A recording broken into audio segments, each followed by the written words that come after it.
It's Friday, November 7th. Today, a temporary plan to improve safety. The city's proposed interim solution for Wellington Crescent. A visit with veterans in Ontario's Senior Centre welcomes Prince Harry ahead of Remembrance Day. And later, hitting a sour note, the allegations in a class action lawsuit involving a popular streaming service and artists like Drake. Your Morning Winnipeg starts right now.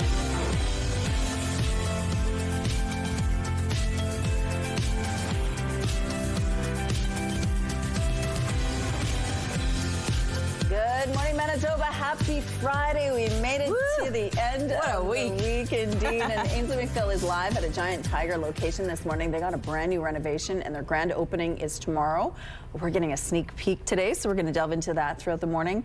But also, we experienced our first real snowfall yesterday. I told you it was coming. We knew. You were right. You can't escape it after some point. Yeah. And I mean, it's not like a lot of it stuck. I don't think any of it stuck. Most of it melted on contact. This snow I'm talking about, of course.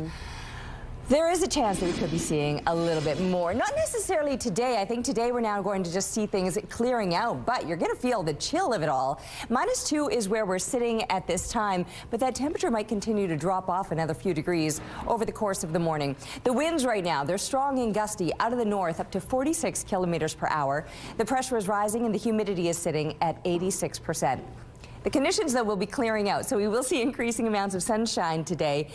There might be a little bit of scattered activity with some flurries still moving across parts of northern Manitoba. Right now, we do have those extra clouds hanging around, but they will be clearing as the day goes on, and we'll get back to some sunnier conditions. So a look at the futurecast, and you can see still some flurry activity, especially through more of central Manitoba, and the possibility that there could be a few flakes of snow moving through parts of northern Manitoba. These clouds clearing through the day, so increasing amounts of sun. You might still see those clouds kind of looming along that west border and then moving back in again overnight, partly cloudy conditions. Now, tomorrow morning, possibly some scattered flurries still, and cooler temperatures are actually expected for the next couple of days. So 1 degree would be a normal daytime high. We're not going to be hitting that today. I mentioned it might even still cool down. So, for example, we were at 1 degree just after midnight tonight, and then it's been dropping off. We're now at -2.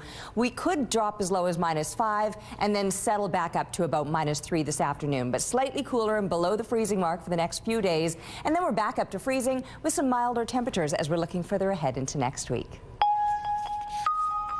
Thank you, Terry. The city has released a temporary plan to improve safety on Wellington Crescent, where a cyclist was killed last year. Rob Jenner was struck by a driver going 159 kilometers an hour. Now, the city wants feedback on an interim solution, which includes bike paths on both sides of the road. CTV's Jeff Keel shows us what that could look like. Andrew Ross lives on Wellington Crescent. He says right now it's good for drivers, but not so much for cyclists. It's scary. I'm a cyclist myself, and you're kind of fighting with a lane, like with cars for a lane. You never know what's behind you. You never know when they're going to turn. Now the city has released an interim plan that would add temporary bike lanes on Wellington Crescent between Academy Road and Stradbrook. Painted lines would run on both sides with plastic bollards, and the speed would be reduced from 50 to 40. I am going to be supporting what is going to improve the transportation needs for the vulnerable road user. People in cars, they can slow down. The measures come after lobbying from bike advocates to improve safety here, following the death of cyclist Rob Jenner in 2024. Bike Winnipeg says this is a good first step to protect cyclists and pedestrians. I think it's something that's going to make a difference. But they'd like to see the speed reduced to 30. And instead of the painted lines and bollards, permanent curbs, physically separating cars and bikes. It's not perfect for us, certainly, but it's better than what we have now. It's much safer for cyclists if there were some more kind of firm type of separation from traffic. And beyond speed, drivers might have to make other adjustments. The project would also see evening and weekend parking removed in some areas, plus traffic would be reduced from 4 lanes to 2 between Dorchester and Stradbrook. I actually live on the street. I face the street. I kind of look out the window a lot every day, and I think all they need is 1 lane each way.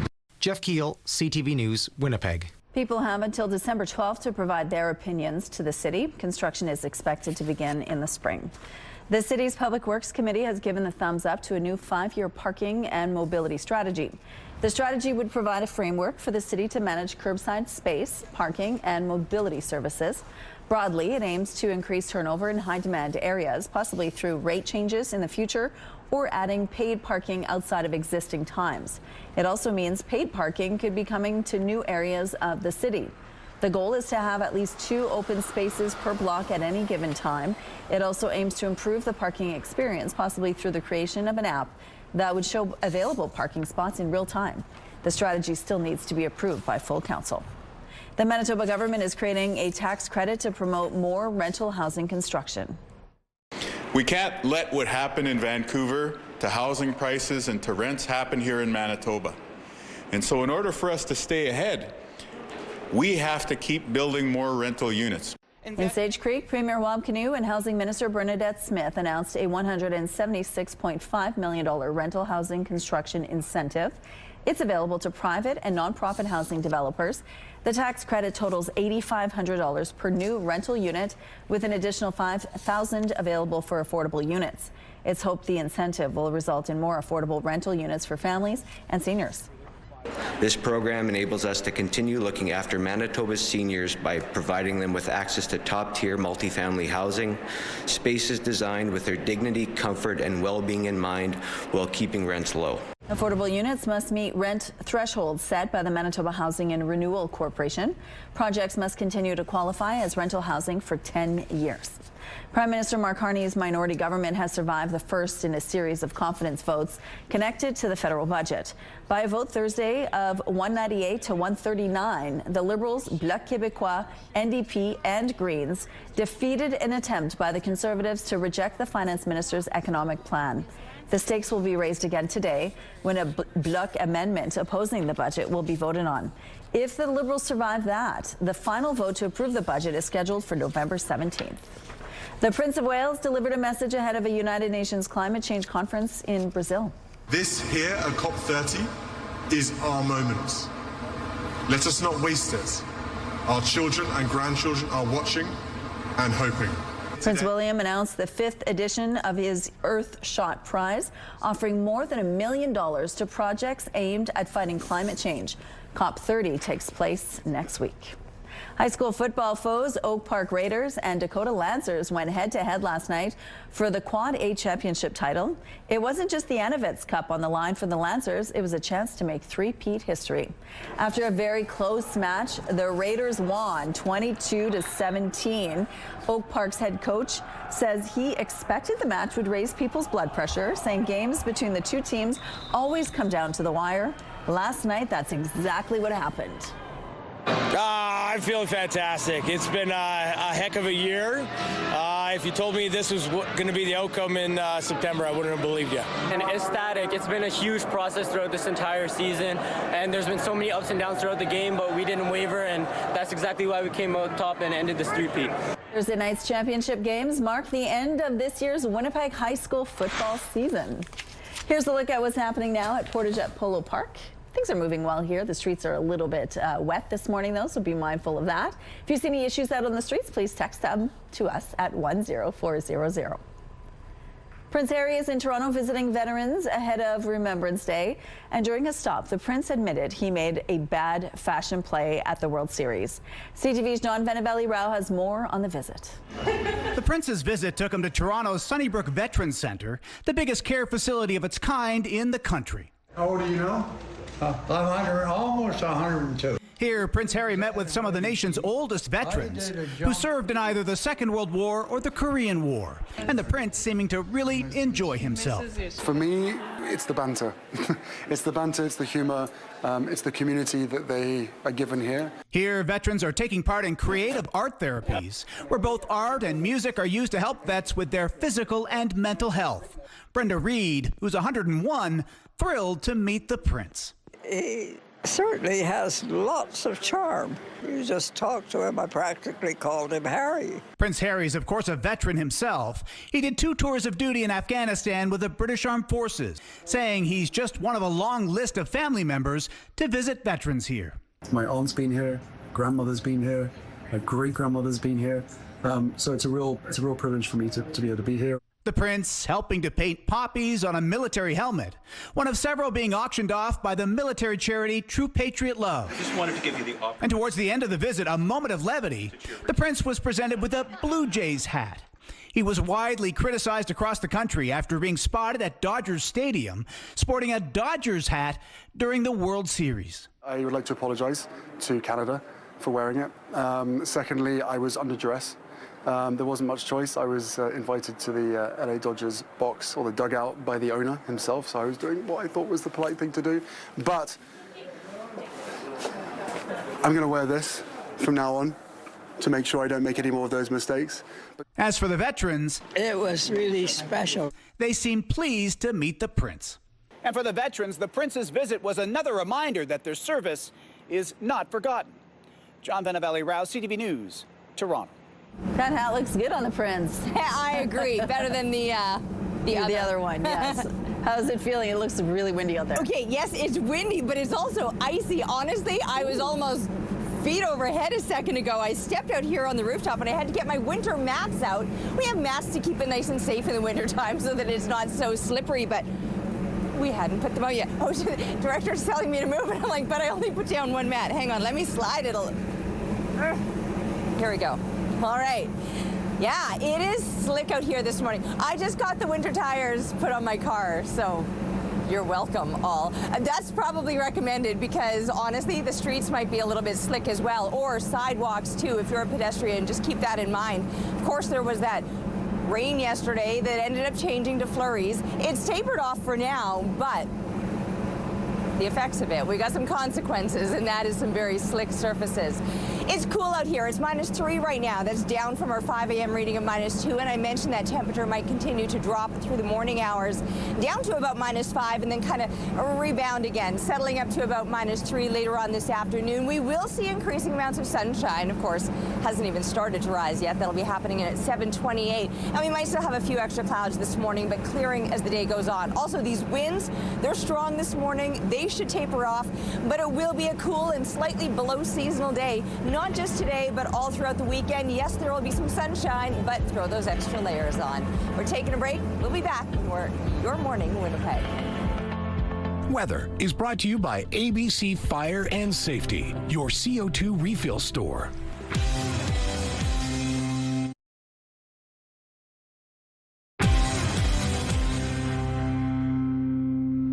Good morning. RCMP have laid charges after finding hundreds of thousands of dollars worth of cocaine hidden inside a television. Mounties made the discovery Monday at Thompson Airport. Inside a TV, officers found several tightly wrapped packages containing nearly half a kilogram of cocaine, with an estimated street value of more than $222,000. The suspicious package was destined for Bonnie Bonnie Cree Nation, a fly-in community. Police say they arrested a 55-year-old woman from the First Nation, charging her with drug trafficking. The charge has not been tested in court. Before last night's Winnipeg High School Football Anavitz Cup, a tribute was dedicated to a teen athlete who died late last month.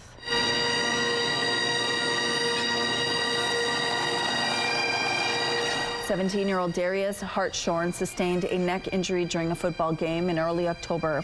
He died October 29th. The league said all players in the Anavitz Cup would be wearing a number 57 sticker on their helmets, and next season every football player will too. ABC Ostrich Farm has lost a legal fight to stop the mass cull of hundreds of birds. The Supreme Court of Canada has declined to hear an appeal.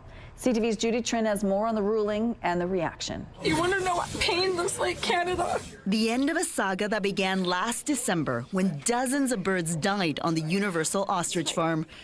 She's going to lose everything she's ever loved for 35 years. The Canadian Food Inspection Agency found traces of H5N1 in 2 dead birds and ordered the flock to be culled to contain the virus. The farm fought the order to the Supreme Court, which dismissed the case. We obviously are pleased to see the decision of the Supreme Court. This is a decision that is following the science and evidence. More than 300 birds will now be euthanized. Virologists say testing the birds is not an option. We don't know where the birds might be shedding virus if they are indeed still infected. These are 7 to 9 foot tall birds that are very strong, very fast, very dangerous to people. Under the Health of Animals Act, the CFIA can now move ahead with depopulation and disposal, and warns that attempts to obstruct the work of its officers could result in prosecution. Dozens of protesters continue their watch. Today you test our faith like you've never tested our faith before. Praying for a change of heart.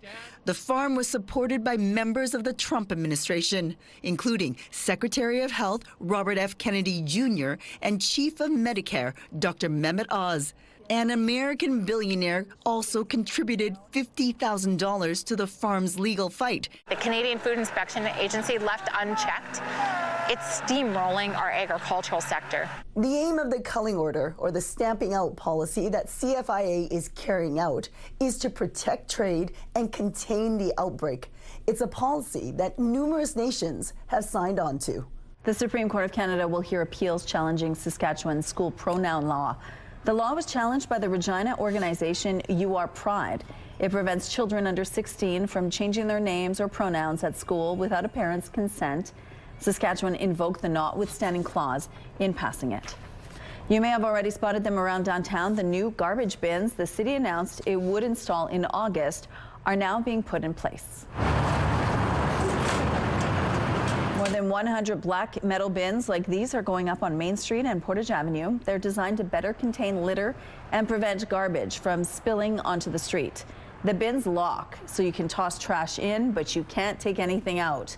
All of the bins are expected to be installed by November 14th. If they prove effective, the city says it may install more. An exhibit exploring the people of Transcona and their connection to war is now open. Stories of remembrance from hometown to the front lines. Opened in the Center Court of Kildonan Place. It displays 18 first-hand experiences from Transcona residents during the First and Second World Wars. The exhibit, organized by the Transcona Museum, also features the names and photographs of the men and women who served. It truly shows us how much World War I, World War II, Korea affected everybody. Everyone has a connection, has a story to it, whether it is a direct relative who enlisted or something done on the home front, but everyone has a story that they can add. The Transcona Museum's Kildonan Place display started in the early 2000s. The exhibit launched with an opening ceremony alongside Transcona Legion, a choir, and dignitaries. It's on display until Remembrance Day. There is backstage drama at this year's Miss Universe pageant.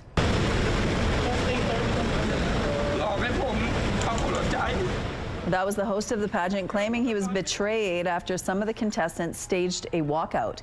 It was Miss Mexico who led the walkout. She's alleging the host insulted her and called her a dumbhead for not posting enough about the contest on social media. The host denied using that term, but he would later make an apology on stage with the contestants. Some road closures to remind you about this morning. The northbound curb lane is closed between Saskatchewan and Dublin. Construction is expected to wrap up today on Chevrier between Dover Court and Waverley. If you have any other traffic tips to share with us, please text them at 10400. Traffic is brought to you by Curtis Carpets, Manitoba's flooring experts. Looking now through the Bath Fitter Live Eye Bath Fitter, your bath and shower experts for more than 40 years. So that snow that we saw yesterday evening, that is now tapered off, but it has made for some very slick surfaces out on the streets as these temperatures have dropped off and will continue to do so throughout the day today. Yeah, it's not even as cool as it may get. We are starting out still above seasonal, so when -7 is a normal low for this time of year, you can see that Dauphin is coming right in at -7, and areas through central Manitoba and further north are a little bit cooler than that, but your typical temperatures for this time of year would be slightly cooler than that. All through the south where that -7 is seasonal, most of us are well above that still, sitting at -3 here in Winnipeg, -2 for Portage, Morden, Winkler, seeing those similar temperatures throughout the south. But yes, like I said, colder through the north, pushing up into the minus double digits through the Paw and all of northern Manitoba right now, with the exception of Churchill, who's at a much balmier -3. Now there might be some scattered flurries across parts of northern Manitoba. Here in the south, we're actually going to continue to see these clouds clearing out. That'll set us up for increasing amounts of sunshine throughout the day today. But those temperatures, as I mentioned, might still drop off. So we're at -3 right now. As kids get settled into the classroom, we'll probably still be there, down to about -5 as we continue on through the morning and about midday. Then we'll rebound a little bit back up to -3, but that keeps us below seasonal. +1 would be normal for this time of year. And it's not just today, all weekend long we're going to remain below seasonal. There will be some sunshine to enjoy, but some heavier clouds will start to move in for the start of next week. That's when we're also going to start to see these temps on the rise. Freezing mark for Monday and plus digits all throughout next week. Another shot of the stunning Aurora Borealis, the northern lights, if you will. Thanks to Christopher. Keep your pictures coming, please, to Winnipeg Weather at CTV.ca. And we're taking a break, but we'll be back with Your Morning Winnipeg. We will never forget your bravery, your strength, your sacrifice. The very best and bravest of our nation. These heroic souls stood on guard for freedom. Join the CTV News team and me as Canada comes together to remember. Remembrance Day 2025, Tuesday morning at 10 Eastern, 7 Pacific on CTV. The holiday train has become a tradition for many families in North America. Thursday, it left Calgary on its way to Montreal, where it will then be split in two. One will head south to New Orleans. The second will head back west to Vancouver. The train will roll through Manitoba December 3rd to the 5th. CTV's Kevin Fleming has more on how the trains get people into the Christmas spirit and give a major boost to local food banks. It's primed and ready for its 6-week trip. The holiday train is based in Calgary at CPKC's corporate headquarters, where crews get everything ready for its festive journey. It started back in 1999, so we're rolling into our 27th year. It was, derived as a concept of a way to give back to communities where we operate, and how do we make a difference by, fighting food insecurity. The train consists of 30 cars that will be split into two once it arrives in Montreal. It's hard to see in the daylight, but the boxcars have Christmas-themed light designs on them that shine bright at night. We actually change out the light displays on the boxcars every 2 years. So we'll do a new light display, and that train will go across Canada, and then the next year we shift that train to the United States and redo the lights for the Canadian train, so that every year you come to see the train, there's going to be something new to see. Peter Boyle says the trains host a variety of artists in a boxcar where the side drops down to create a stage. When the stage comes down, the kids will come up around the stage and they're waving, they're singing the Christmas carols, and it's just so much fun. And for us anyways, I find the kids, Christmas and kids is great. So it's really a credit to these artists as well, that they're willing to come and live on the train for 7 to 10 days and do between 4 and 6 shows a day, because it's kind of a grind for them. Justin Tracy made his first holiday train trip in 2008, and it's now become his Christmas tradition. It's for a great cause, but, when folks can come out with their families and enjoy a concert, enjoy giving back to the community like this, I don't think there's a better tool. The two trains begin their month-long journeys on November 19th. The Canadian train is scheduled to stop in Calgary December 12th. Kevin Fleming, CTV News, Calgary. The Radio City Rockettes are kicking off their 100th year anniversary with a Christmas spectacular.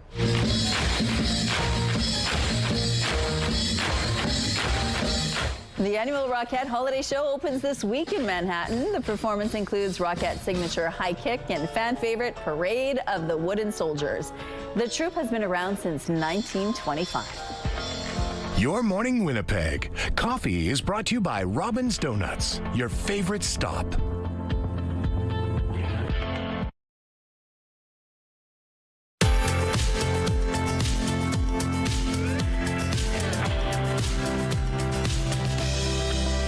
It is -3 right now in the city, which isn't as cool as you'd expect this time of year. -7 would be that normal low, but we might still drop another few degrees over the course of the morning.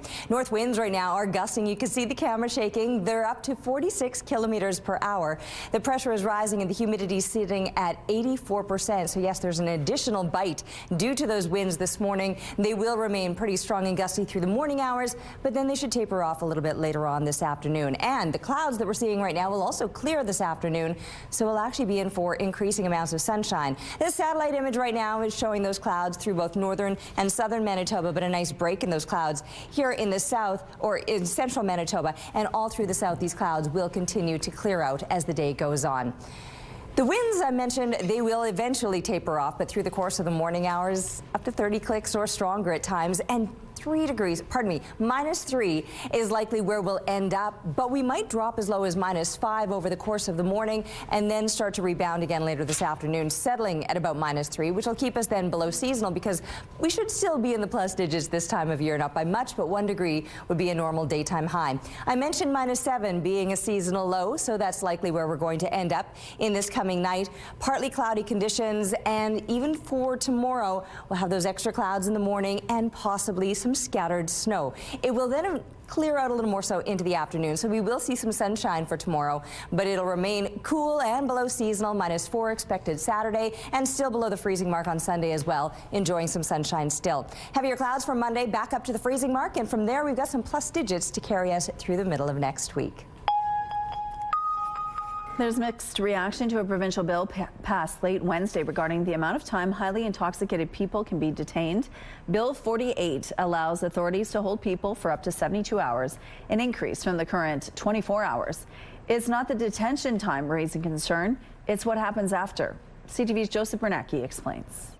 My biggest fear is that after 72 hours, people are going to be released and go back and hurt themselves even more. Joseph Foray spent 40 years battling a heroin and crystal meth addiction, finally ending up homeless. He knows the way drug usage can consume a person's life. I wish, during the height of my addiction, somebody would have stepped in and said, you know what, you need some help and we're going to give it to you. The province has passed Bill 48, which allows people on drugs like meth to be detained 72 hours, up from the previous 24. Foray says the planned detox center at 190 Disraeli is a great entry point to treat addiction, but doesn't go far enough into the root causes. A mental psychosis can last up to 5 to 10 days. So what's going to be in that facility? Foray says the bill passing feels like a harm reduction strategy with a lack of a recovery plan. However, Premier Canoe says the new facility with 20 beds to start will bring a more humane, dignified approach to treating addiction. It's going to be somewhere where somebody who's causing problems on drugs can be taken so that they're not in the emergency room waiting room. They're not at the bus stop. They're not bugging you while you're trying to go to the grocery store. Greg Kylo, Executive Director at Bruce Oak Recovery Center, says the new facility is a much-needed addition in a province lacking detox infrastructure. Meth-induced psychosis is a reality in our city, and this is definitely going to help when that presents itself beyond 24 hours and care can be made available. Kylo says having care beyond detox is critical for helping people overcome their addiction. If not, he warns health outcomes can be severe. He says success depends on the individual's self-determination following detox. We're a 16-week program, so someone could go from a facility like this to come to Bruce Oak and be here for 4 months to help make the changes and rebuild their lives. Joseph Bernacki, CTV News, Winnipeg. Space at drug rehab facilities like Bruce Oak is at a premium. Kylo says their 50 beds are currently at full capacity. Premier Canoe expects the new detox facility on Disraeli will add an additional 20 spaces in early 2026. New details in the city's plan to turn more heritage buildings into residential housing. Centre Venture says its residential conversion grant pilot program will offer property owners up to $25,000 per new residential unit. To qualify, the projects must be downtown, listed as a heritage building, and create at least 5 new units. They must also have a minimum overall investment of $500,000 and maintain heritage conservation standards. Applications are being accepted between now and January 7th. You can find out more by visiting centreventure.com. For the second time this week, a Conservative MP is quitting his party, but this time he's not crossing the floor. Ultimately, Matt Genereux decided, I'm told by a source very close to him, that he couldn't trust the Liberals and it was no longer tenable to stay with the party, the Conservatives.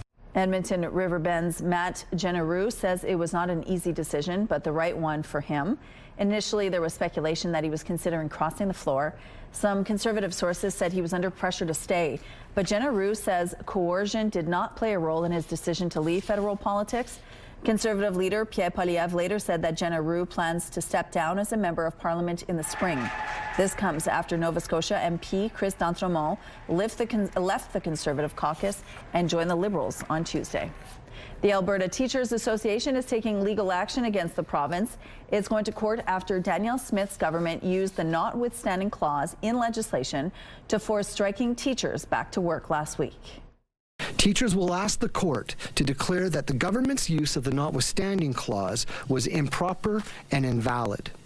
Declare that the government's attempt to shield itself from judicial review through Section 14 of the Act, the so-called privative clause, is unconstitutional, as it seeks to prevent the courts from doing its job. The union has filed an application asking a judge to immediately pause the law until a full constitutional challenge is heard. The union calls the government's actions an abuse of power. Bill 2 forced about 50,000 teachers to end their 3-week-long province-wide strike. Nearly 900,000 Peloton bikes are now being recalled because of a falling risk. Nearly 45,000 bikes in Canada are affected. They're being pulled over faulty seat posts that can break and detach during use, creating a fall and injury hazard. While there are no reports of incidents in Canada, there have been at least 2 that resulted in injuries in the U.S. The affected bikes were sold from 2020 through to April of this year. Here's a look now at what's happening at Confusion Corner. Looks like things are moving well over here. We have no issues to tell you about at this point in the drive. It might be slippery in some parts of the city, though, so be mindful of that. Let's look at your gas prices now. The Canadian average is $1.35. The provincial average is lower at $1.31. In Winnipeg, the average is also $1.31. And the lowest price in the city is $1.19. All this info is on GasBuddy.com. The Price at the Pump is brought to you by the Kidney Foundation. Help by donating your card today.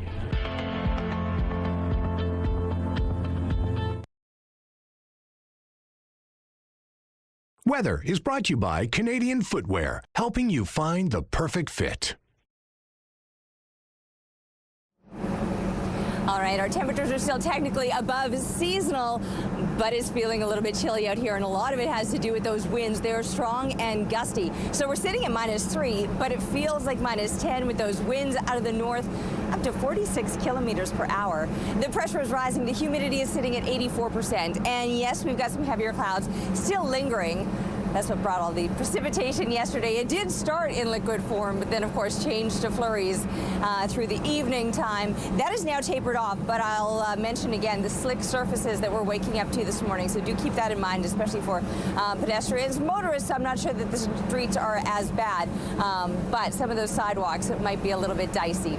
Now, as far as precipitation goes today, there's the possibility of some scattered flakes of snow to fall still across parts of northern Manitoba. Here in the south, we're actually going to see these clouds clearing out. We'll see increasing amounts of sunshine, but those temperatures will remain cool, and in fact they might still drop off another few degrees over the course of the morning, and then settling at about -3 later on into the afternoon. These winds that are strong and gusty through the morning hour, they should be easing later on today. So the winds tapering off, the sunshine returning, but yes, the temperatures remaining a little bit cool.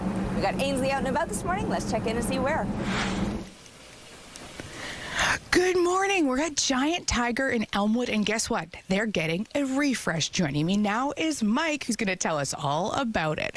Where are we standing? Because there's tons of options for the holiday season. Well, this is our beauty department. We've recently expanded our beauty department, and it's really exciting stuff that's going on here for that. We've got some great products over here that are our products that showcase the great new selections that we've got going on in our beauty department. And for Christmas coming up, the season is just starting, so we've got great products that are starting to roll in with respect to what that looks like, including some great holiday favorites from the past, as well as some great new products that are coming forward as well too.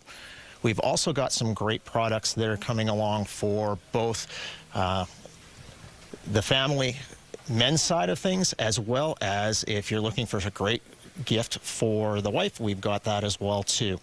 It doesn't matter what you're looking for within this, we've got a great selection of products for you. And with the refresh, the big opening tomorrow, lots going on too, and you want people to come in fast. Absolutely. We've got the holiday season just starting right now. We've always got new products coming in, but we want to make sure that you get in and get that product you want. It is a treasure hunt when you come into Giant Tiger, so we want to make sure that you have the opportunity to be able to get that perfect gift for them. Free pictures with Santa. What else could you want? Even perusing around too. Just great gifts for the kids, the preteens, and beyond. We've got something for everyone, and with this new refresh, with the expanded beauty department, we've also expanded other departments as well too, including our grocery section. So there's going to be something no matter what you're shopping for as part of this refresh. There might be a bit of an incentive too when they come in. Another reason why I'm telling people to come in early. Absolutely. If they come on our refresh grand opening tomorrow, they're going to get some great things. We've got some giveaways going. We've got some opportunities for some samples to be tried as well too. So it's going to be a really exciting time. Okay. And that starts with me, right? Absolutely, 100%. I didn't ask him, but now that we're on camera, I felt like that would be the best opportunity to see if I could sample the products. Thank you, Mike. Thanks.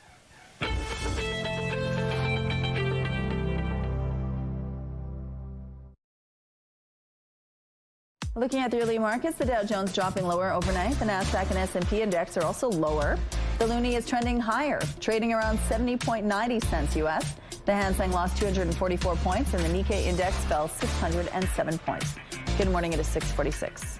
Manitoba politicians have passed bills aimed at banning election disinformation, guarding social housing stock, and changing some income taxes. One of the bills passed last night introduces fines of up to $20,000 a day for election disinformation, including so-called deep fake videos that use artificial intelligence to create realistic but false images or videos of candidates. The bill also includes penalties for intentionally misleading information about voter eligibility, the conduct of elections officials, and the company or the people or companies that provide ballots and vote counting machines. Other bills passed include one that will prevent owners of many government-funded social housing units from selling their buildings without provincial consent. Thousands of flights will be cut starting today at 40 American airports, triggered by the longest government shutdown in U.S. history. And as CTV's Heather Wright shows us, that could have major ripple effects for Canadian travelers. Travel was relatively smooth at Toronto's Pearson Airport, but that could change. It's really unfortunate. Officials in the United States plan to slash air traffic by 10% at 40 major airports, including New York, Washington, Chicago, and Los Angeles. Production set to begin Friday. The Federal Aviation Administration and U.S. Transportation Department say traffic reduction is necessary to ease pressure on air traffic controllers and security screening agents who have been working without pay during the U.S. government shutdown, now the longest in history. If I was working, I sure as hell wouldn't want to be working without any pay. The shutdown has worsened staff shortages, causing widespread flight delays and long security lines at American airports. And since many Canadian travelers are bound for U.S. destinations, both passengers and carriers here are expected to feel the pinch. They're not exempt from this reduction. They will be affected by it. And the question is going to be, what does that mean? It's going to be a mess. WestJet says so far their operations have not been impacted. We are continuing to monitor the situation and proactively manage our operations to minimize any potential disruptions going forward. While Air Canada says we are monitoring the situation and awaiting more details. Adding, for customers who may be connecting onto U.S. domestic flights operated by our partner United Airlines, we have put in place a goodwill policy to allow them to change or defer their travel with no change fee.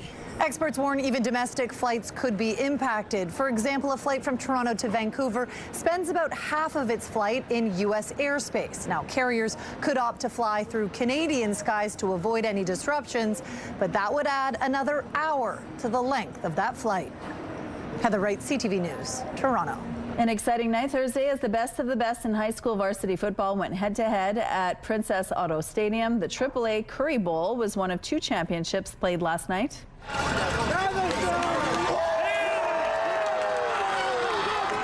For the first time ever, the St. Norbert Celtics won the Cup. Despite being a relatively newer team, the Celtics shut out the Dryden High Eagles 10-0. St. Norbert head coach Adrian Huntley says the team is thankful for community support. We've been to the finals a few times and just didn't play out for us in the cards, and tonight was our night. How are you feeling? It's pretty good. It's pretty good. I must admit, it's pretty happy to, pretty happy feeling to see the kids do this, and they worked so hard, they gained momentum all season, and this is just the perfect ending. Celtics receiver Rhett Huntley won the match's top offensive player award. Some road closures to remind you about this morning. The northbound curb lane is closed between Saskatchewan and Dublin. Construction is expected to wrap up today on Chevrier between Dover Court and Waverley. If you have any other traffic tips or updates to share, text them to us, please, at 10400. All right, it's a cool -3. Actually, it's not a cool -3. That's above seasonal, but it feels like a cool -10, all due to those winds. They're out of the north right now. They're gusting to 46 kilometers per hour. The pressure is rising and the humidity is sitting at 84%. So yes, a very breezy start to the day and a little bit slick. I'll remind you of that once again, mostly because I had a near wipeout this morning when I stepped out onto the rooftop. So I did actually drive to work this morning, and the roads themselves aren't too bad, but sidewalks might be a little bit slick. So keep that in mind if you're a pedestrian today. Even road users like motorists, just take a little extra caution. I'm saying they weren't too slick, but I just got my snow tires put on, so maybe that was the difference. Anyway, let's take a look at the conditions right now. A few extra clouds, but no flurries at this time. And in fact, here in the south, we probably won't be seeing that. However, across parts of northern Manitoba, there is that possibility of some maybe mixed precipitation, rain snow mix, more likely straight up some flurries. Churchill -2, mid-single digits through the rest of northern Manitoba. So Churchill will actually be one of the warmer places across northern Manitoba. And once we're starting to look into the more central stretch, further north, you'll encounter the heavier clouds and that scattered precipitation. But then it starts to clear out through parts of northern Manitoba, central Manitoba, and all through southern Manitoba as well. Now, our temperatures are going to remain below seasonal. 1 degree would be a normal daytime high. We're not going to be there. Now, Winnipeg's temperature looks a little bit deceiving. That's showing the high temperature, which technically earlier this morning we were at the freezing mark, but now we actually dropped off through the day. So I'll make some adjustments to that to better depict how the day will look, because what we're probably going to see is those temperatures falling to about -5 and then maybe settling up at about -3 later on this afternoon. It will be nice, though, to enjoy some sunshine through the day, and those winds that are really strong through the morning hours, those will be tapering off later on this afternoon. Light winds then expected overnight. Now, it might get a little bit breezy again tomorrow, and staying cool and below seasonal for the weekend, and even possibly some morning flurries tomorrow, and then clearing a little more so through the day. Next week is looking not just bright again after some heavier clouds on Monday, but considerably warmer, with these temperatures back up above not just the freezing mark, but above seasonal as well. Thank you, Terry. Let's check in now on Bo at Bounce 99.9. Good morning, Bo. Happy Friday. I am happy, Rochelle. It snowed, but I didn't have to shovel it, so it's all good. Yes, ditto. Hey, I see Ainsley at Giant Tiger this morning. I'll be there broadcasting live on Bounce tomorrow between 10 and noon, and Santa's going to show up at noon. So that's going to be fun. Very exciting. Get my first photo with Santa. Speaking of, it's 48 days today until Christmas. Ooh. I looked it up just to make sure. Now that Halloween is over, we threw this question out there earlier this week. Are you in full Christmas mode? And I would say we had a lot of comments. I say 60% said yes, full on. 40% are still waiting. I've got to ask you, Rochelle, are you in a Christmas mode now that Halloween is done? Well, I'm of the mindset that out of respect for our veterans and Remembrance Day, I will not do anything Christmas until Remembrance Day passes. But after that day, I'm full on Christmas mode. And of course, the Santa Claus Parade is happening next weekend as well. And we will be hosting a show on our website. So yeah, after that, I'm going to put up the wreath, I'm going to put up the tree, I'm going to decorate the house and get ready for the holidays. It's time. After Remembrance Day, though, I wait until the 11th. Good for you. Yeah, I know a lot of people that on the 12th, the tree goes up. Is that you? You're going to be that early? No, not that early, because I want my mom to be there, and it's all about timing. So I think we're going to do it the 3rd week of November, after the weekend after Santa Claus Parade. So it'll be good that weekend as well. Lots of time. What about the Christmas movies? They're on already. Yeah. Are you watching any of those? Not yet, but I start loading up my PVR with the ones that I want to watch, and that hasn't yet started. So I'm kind of still into the spooky movies right now. So I have a full PVR full of movies that I want to get through before I get to those holiday ones. But once the holidays are here, I will definitely be checking them out. Plus, it's fun to watch some of those movies because many of them have been filmed here in Winnipeg. So it's nice to check out some of our spots. right in the movie itself. So yeah, after that, I'm in. Thanks, Bo. Ho, ho, ho. Have a great weekend. You too. Have a good one. Well, the undisputed king of Canadian hip-hop, Drake, is at the center of a major class action lawsuit involving the streaming platform Spotify. It's alleged millions of streams were artificially boosted, giving Drake and other artists inflated payouts. CTV's Adrian Gobriel has more on what was uncovered.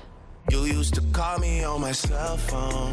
For Canadian rap royalty Drake, Spotify has been his own hotline to bling, cashing in an estimated $350 million off the streaming service. And I know when that hotline bling. Though the scathing lawsuit alleges that Drake has profited off of a fraudulent streaming scheme. The lawsuit is against Spotify. Drake is not being sued, though his name appears in the suit 32 times. The allegations against him paint a roadmap of alleged fraud. Filed in a California district court, the suit states that Spotify knows, or should know, that music streams for a particular song have been artificially and fraudulently inflated through the use of bots. If we don't have strict rules and laws around streaming of music, we're going to see a lot of fabricated numbers. A Spotify spokesperson says the company in no way benefits from the industry-wide challenge of artificial streaming, going on to say they use best-in-class systems to combat it and safeguard artist payouts. It would benefit them a lot to exaggerate the amount of people that are using the streaming service. You hating on numbers untouchable, they got the data wrong. The lawsuit claims that over a 4-day period in 2024, at least 250,000 streams of Drake's song No Face originated in Turkey, but were falsely geomapped through the coordinated use of VPNs in the United Kingdom. In September, Drake became the first artist to reach 120 billion streams on Spotify. The platform pays out royalties through a stream share model where a pool of money is divided based on each artist's total streams. It's the smaller artists that are being affected the most. Requests for comment from Drake's representatives have so far gone unanswered. The lawsuit notes that while Drake is being used as an example, there are others. He doesn't stand alone. Adrian Gobriel, CTV News, Toronto. We're going to take a break here. We're going to be back after this with your 7 o'clock headlines. Stay with us.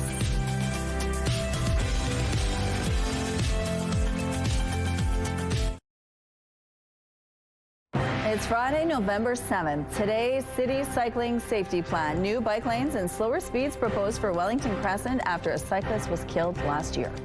Plus, rental relief on the way. The province launches a $176 million tax credit to boost affordable housing construction across Manitoba. Your morning Winnipeg starts right now.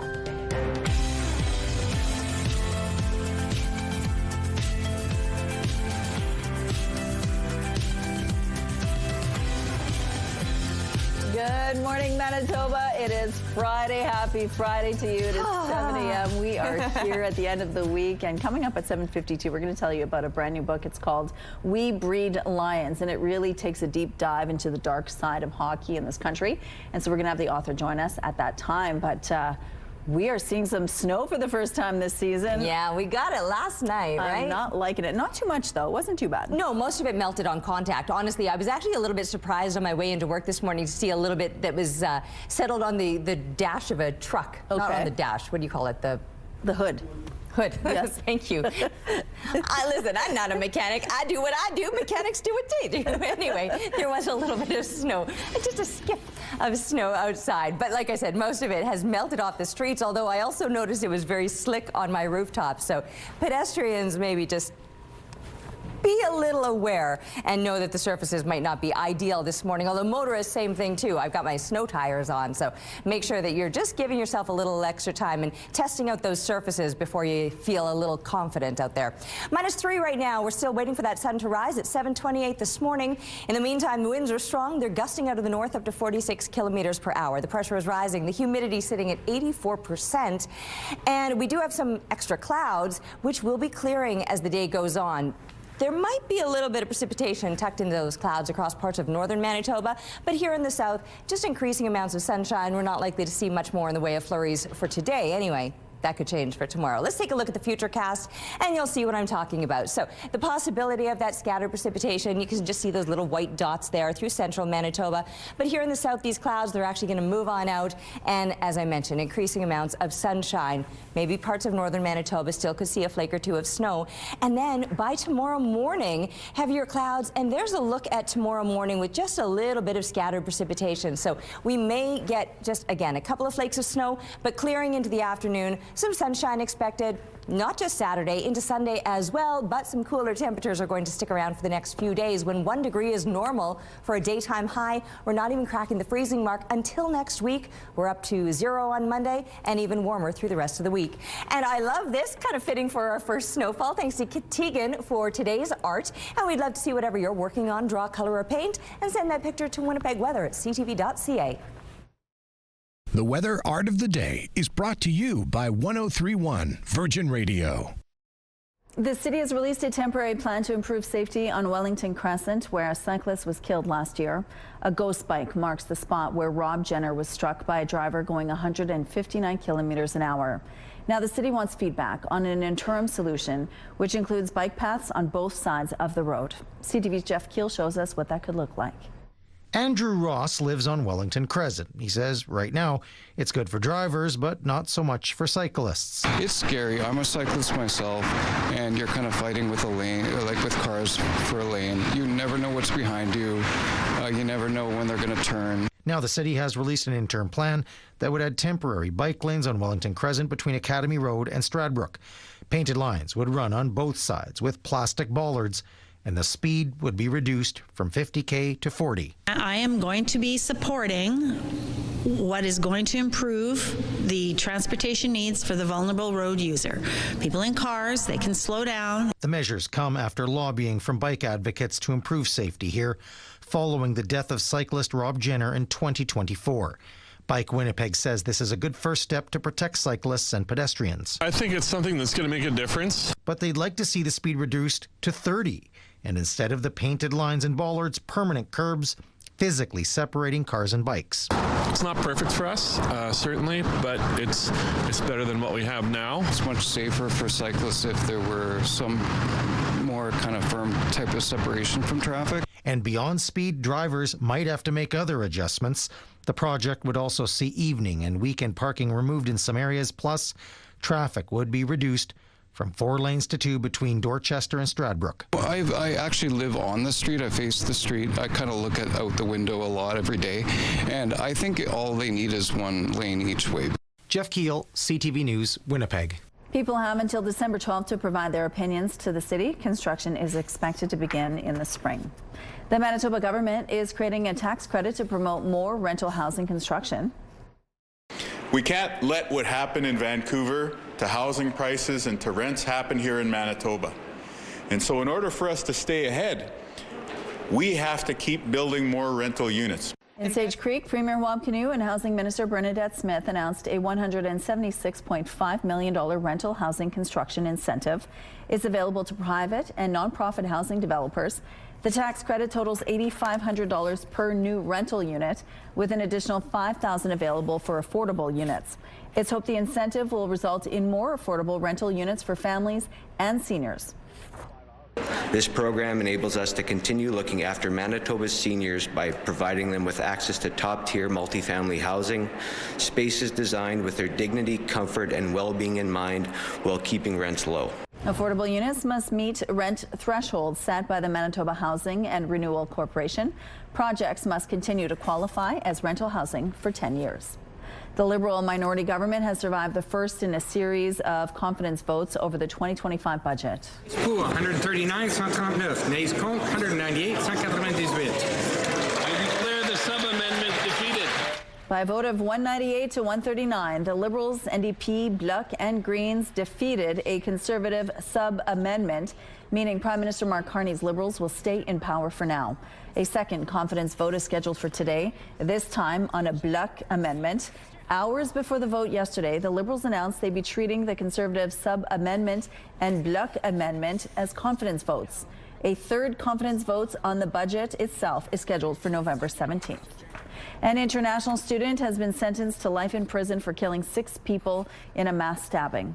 This happened last year in the Ottawa suburb of Barrhaven. A warning, some of the details of this story could be distressing to hear. The victims and the community will be spared the further pain of a trial. The lawyer for Fabio De Zoya spoke with reporters after his client pleaded guilty to 4 counts of first-degree murder, 2 counts of second-degree murder, and 1 count of attempted murder. De Zoya had been living with the family.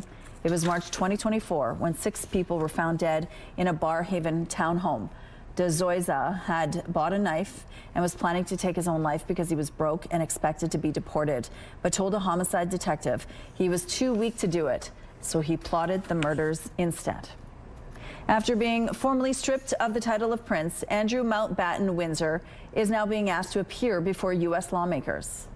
If he doesn't go, if he ignores this letter, then that will reinforce the thought that lots of people have that he just does not care about the victims, does not care about what he was potentially involved in, and does not want to be held accountable for his actions. Members of the House Oversight Committee have requested Andrew appear before Congress for a transcribed interview about convicted sex offender Jeffrey Epstein. The committee doesn't have the power to compel Andrew to appear in front of them, but says it intends to ask questions related to Epstein's network and associates based on the pair's long-standing friendship. Andrew was stripped of his titles following months of pressure over his ties to Epstein. Andrew has denied all allegations of sexual misconduct. He has until November 20th to respond to the committee's request. High school football foes Oak Park Raiders and Dakota Lancers went head-to-head last night for the Quad A championship title. It wasn't just the Anovitz Cup on the line for the Lancers. It was a chance to make three-peat history. After a very close match, the Raiders won 22-17. Oak Park's head coach says he expected the match would raise people's blood pressure, saying games between the two teams always come down to the wire. Last night, that's exactly what happened. Thursday night's championship games marked the end of this year's Winnipeg high school football season. Here's a look at what's happening now in traffic at Kenniston and Sterling Lion Way. Things are moving well to start off this morning. It might be a little bit slick out there in some parts of the city, so give yourself a little bit of extra time when you head out this morning. Weather is brought to you by Garage Masters, your complete garage specialists. Apparently, the markets are okay with the possibility of Elon Musk becoming the world's first trillionaire. Tesla is outperforming the Magnificent Seven stocks as the electric vehicle maker's shareholders approved a $1 trillion compensation package for Chief Executive Officer Elon Musk. Now, this is the largest payout ever awarded to a corporate leader. More than 75% of the votes cast were in favor of the unprecedented pay plan. You might want to check your flight if you're heading to the U.S. or have a connector there. It's because a U.S. government order to make drastic cuts in commercial air traffic amid the government shutdown has taken effect, with major airports across the country experiencing a significant reduction in schedules and leaving travelers scrambling to adjust their plans. While airlines have started to reduce domestic flights, major global hubs such as JFK in New York and LAX in Los Angeles are also affected, meaning delays and sudden changes that could have a cascading effect on international air traffic. The White House has told others in the federal government it won't allow NVIDIA to sell its latest scaled-down AI chips to China, despite President Donald Trump's hints over the summer that he might allow the company to do so. This, according to 3 people with knowledge of the matter.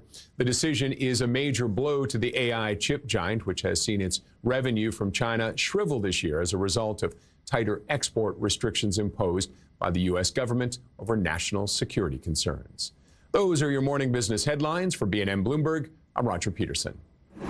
Let's go now to the rooftop with our Terry Gale. And yesterday, Terry, we got rain in our part of the world, but then my daughter's friends were seeing snow in St. Vital. So it was a real mixed bag all over the place. Okay, yeah, no, I saw a little bit of snow in the downtown area. Out in Charleswood, there was a little bit of snow as well. I know I was chatting with my son yesterday, and I just pulled out my rain gauge to see how much rain we got. It's not completely frozen, but it kind of is. Anyway, not much. My little, the marker in there is probably frozen. Anyway, it was only showing about 5 millimeters of precipitation there, but yeah, it's cool this morning. We're below the freezing mark. -5, that's our updated weather temperature right now. Ooh, the ground is a little bit frozen. How shocking that that happens so quickly. Anyway, -5 is the temperature that we're now sitting at. That's our update for the 7 o'clock hour. Thank you. We've got a bit of a breeze still, and it's on the stronger side this morning out of the north-northeast, gusting to 45 kilometers per hour. Pressure rising, humidity at 77%. These extra clouds right now will be clearing out, and these strong winds this morning will likely be tapering off. As the clouds clear, we'll then see increasing amounts of sunshine. Not quite up yet, though, 7:28. So soon we'll get that sun starting out behind the clouds, but clearing as the day goes on. Parts of northern Manitoba, though, along with some clouds, you might see some scattered precipitation as well. And we still could see another few flakes of snow tomorrow morning, with some cooler temperatures expected to last all throughout this weekend. Thank you, Terry. It's time now for a question of the day. We got our first snowfall yesterday, so we want to know, are you ready for winter? You can text your answer along with your name to 10400. Make sure to follow the automated instructions so we can feature your response. At Your Morning Winnipeg, we're all about celebrating your amazing pets, furry, feathered, or scaly.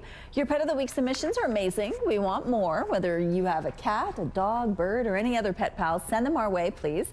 Drop your pet photos and a fun little story about them to petoftheweek@ctv.ca. And then catch us every Thursday to find out if your pet is our Pet of the Week on Your Morning Winnipeg. All right, we're going to take a break on this Friday morning. We'll be back after this with more news and some entertainment. Stay with us.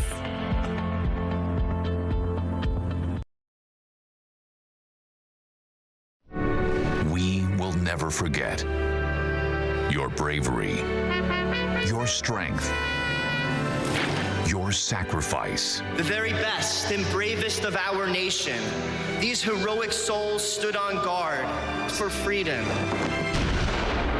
Join the CTV News team and me as Canada comes together to remember. Remembrance Day 2025, Tuesday morning at 10 Eastern, 7 Pacific on CTV. RCMP have laid charges after finding hundreds of thousands of dollars worth of cocaine hidden inside a television. Mounties made the discovery Monday at Thompson Airport. Inside a TV, officers found several tightly wrapped packages containing nearly half a kilogram of cocaine with an estimated street value of more than $222,000. The suspicious package was destined for Bonnie Bonnie Cree Nation, a fly-in community. Police say they arrested a 55-year-old woman from the First Nation, charging her with drug trafficking. The charge has not been tested in court. The city's Public Works Committee has given the thumbs up to a new 5-year parking and mobility strategy. The strategy would provide a framework for the city to manage curbside space, parking, and mobility services. Broadly, it aims to increase turnover in high-demand areas, possibly through rate changes in the future or adding paid parking outside of existing times. It also means paid parking could be coming to new areas of the city. The goal is to have at least 2 open spaces per block at any given time. It also aims to improve the parking experience, possibly through the creation of an app that would show available parking spots in real time. The strategy still needs to be approved by full council. We now know where Manitoba Hydro intends to set up its first electric vehicle charging stations. The Crown Utility says the first half-dozen chargers will be going up along Highway 6 between Winnipeg and Thompson. They'll be located in the areas of Lundar, St. Martin, Grand Rapids, Ponton, Waboden, and Thompson.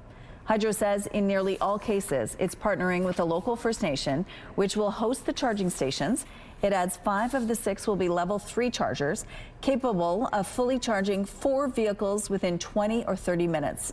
The stations are expected to be up and running by spring of 2027.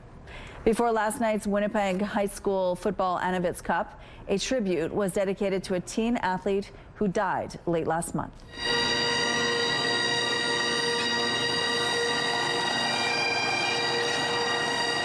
'17-year-old Darius Hartshorn sustained a neck injury during a football game in early October. He died October 29th. The league said all players in the Anavitz Cup would be wearing a number 57 sticker on their helmets, and next season, every football player will too. Here's what's happening now in traffic on Donald Street. Things are moving well here. No issues to tell you about at this point in the drive. If you see problems, though, please let us know. If you missed getting tickets to see Miss Lauryn Hill later this month, you're in luck. A second show has been added.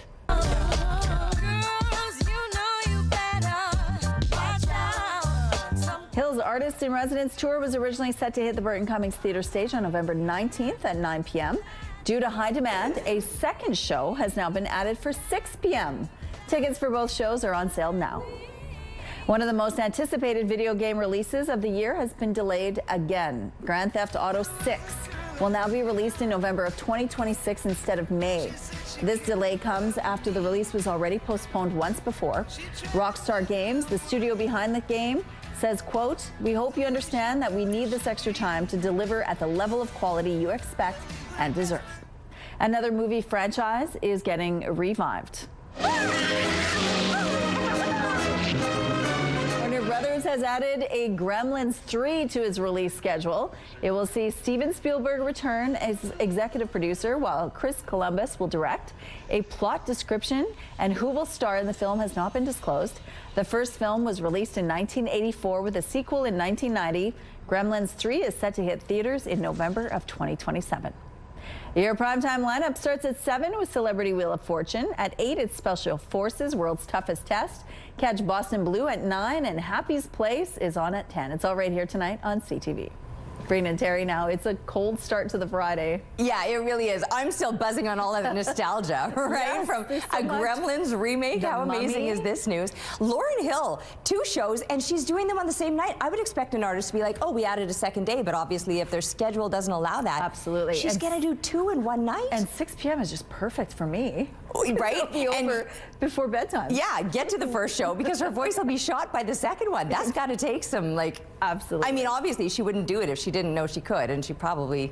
Listen, she's a professional, right? So. Yeah. Oh, that would be a good show to take in, though. Anyway, all the 90s love is I'm just loving it all. Okay, let's take a look at these numbers now, shall we? First, through the Bathfitter Live Eye. Bathfitter, your bath and shower experts for more than 40 years. That sun is almost up, 7:28, so we're just a few minutes away from sunrise. We might not see it first thing this morning. You saw the heavier clouds out there, but as the day goes on, those clouds will clear and things will look a little bit brighter later on into the day. It's not going to get a whole lot warmer, though. In fact, our temperatures have actually been dropping off, and we're now sitting in the mid to even some high single digits all across most of southern Manitoba, and even colder further up into the north as we're pushing into the minus double digits.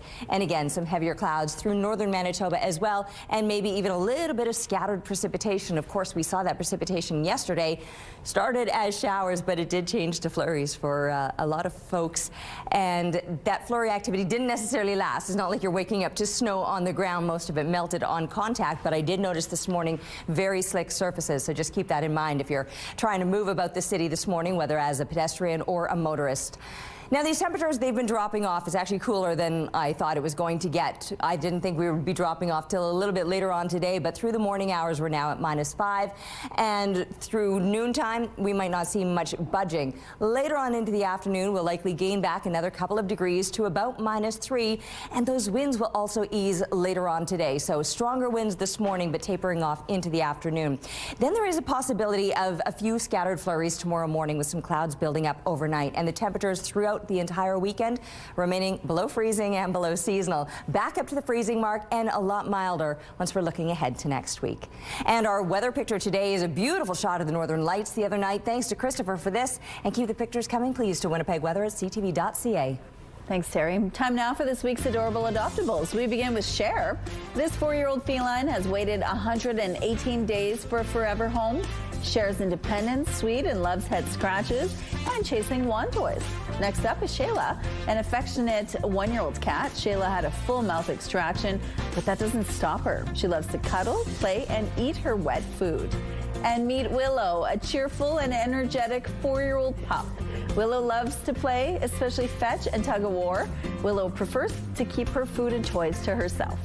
If you think you can offer any of these animals a good home, just head down to the Winnipeg Humane Society or give them a call. The number is there on your screen.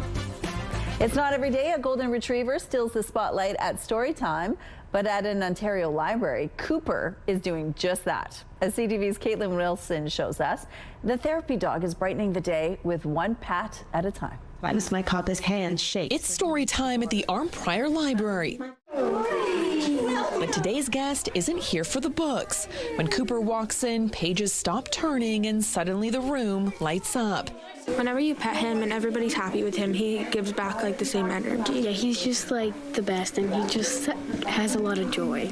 The 6-year-old golden retriever is a therapy dog with the St. John Ambulance program. His visits here are part of the ongoing experience, helping him spread joy and connection, one wagging tail at a time. His job is to provide comfort to people, to give them just a level of feeling good. Cooper's been evaluated to work with those 12 and older, and his handler hopes to expand that to younger children. Beyond nursing and retirement homes, his latest visit includes this group of grade 7 students from St. Joseph's Catholic School. Grade 7 can be tricky. Their moods can be all over the place, but he definitely brings them up. Just ask them yourself. I was kind of having a bad day today, and then he kind of like just came to me because he saw that like sad expression. It makes it feel more calming at the library. Just from like petting him and stuff and like him looking at me and stuff, it just made me feel better. For Carrie Phillips, every smile is a reminder of why she started this journey. A patient herself at the Heart Institute last December. It just made such a difference for me to have a dog come and visit me while I was recovering there.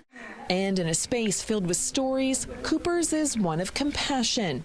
I just want to like love him and I don't want anybody else to, but then I'm like, I have to share him, I guess. Because sometimes the best kind of therapy isn't spoken, it's shared with a furry friend by your side. I think it's a wonderful program. If anyone has a dog that they think would be as lovely as a Cooper, it's such a positive thing to pursue. Do you think every library should have a Cooper? Yeah, I think so. Caitlin Wilson, CTV News.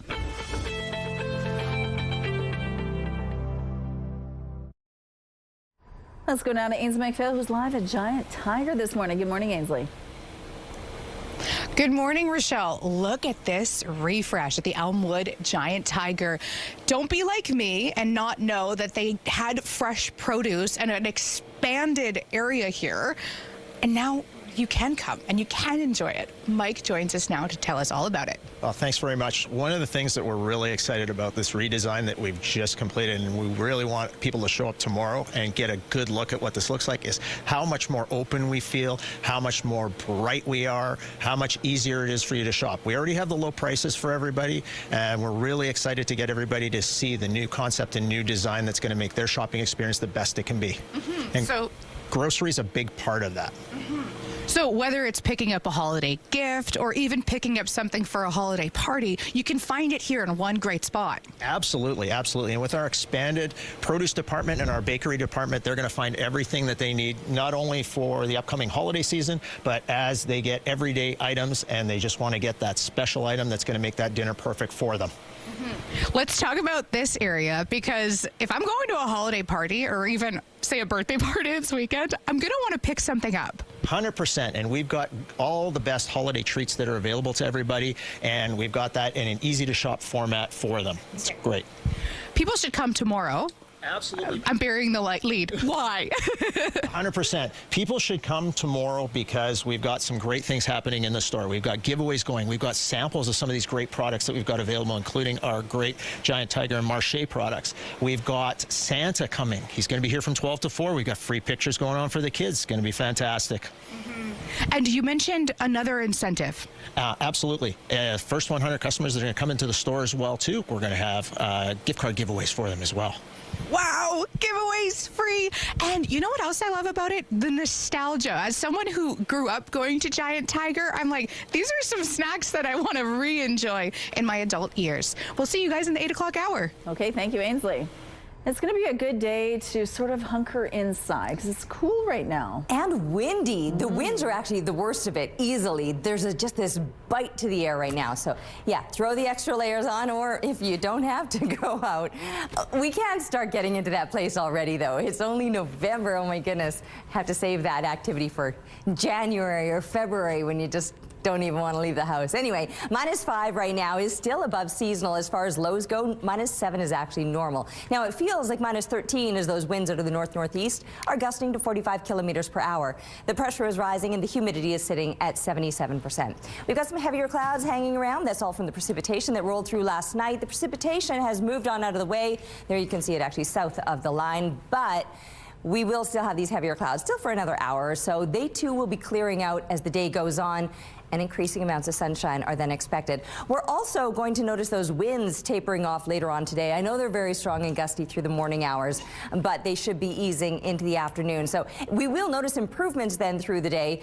Even these temperatures, they've been dropping off all throughout the morning hours, but they will likely rebound again, ending up at about -3. Now that is a below seasonal day, +1 normal for this time of year. So cooler than that, but the winds will ease, the sky conditions will improve, and we will get to enjoy that sunshine later on into the day. But then the clouds will actually move back in again overnight, dropping down to -7. That's a very seasonal low temperature, and light winds are expected overnight, but those winds will be increasing throughout the day tomorrow. And tomorrow morning, with those clouds that are going to increase overnight, we might notice a little bit of precipitation in the morning, the possibility of some scattered flurries through the morning hours, and then clearing out, sunshine back again through the afternoon. But the below seasonal temperatures, they're lasting all weekend long, below seasonal, but below the freezing mark, because in fact +1 is normal. We will get back to the freezing mark though for the start of next week, with some heavier clouds Monday, but brighter conditions later on through the week and warmer temperatures too. Manitoba Premier Rob Canoe hopes to see a new drug detention facility up and running in the next 2 weeks. This after the government successfully passed a bill Wednesday allowing authorities to hold people high on meth and other drugs for up to 3 days. Canoe said the first phase of the facility, located at 190 Disraeli Freeway, will include 20 units. He hopes to have another 20 units open at the facility in early 2026. An existing facility for intoxicated individuals, operated by Main Street Project on Martha Street, will continue operating until December, when it will undergo renovations. And the conditions of the existing facility, where the police take somebody when they're acting up like this, it's pretty rough. The new facility is going to be more humane, more dignified, but most importantly, it's going to be somewhere where somebody who's causing problems on drugs can be taken, so that they're not in the emergency room waiting room. They're not at the bus stop. They're not bugging you while you're trying to go to the grocery store. Canoe says it has cost just shy of $5 million to get the drug detention facility up and running. Travel plans for many Americans are being grounded today, with hundreds of flights canceled because of the ongoing U.S. government shutdown. And it could soon also have a major impact on Canadian travelers too.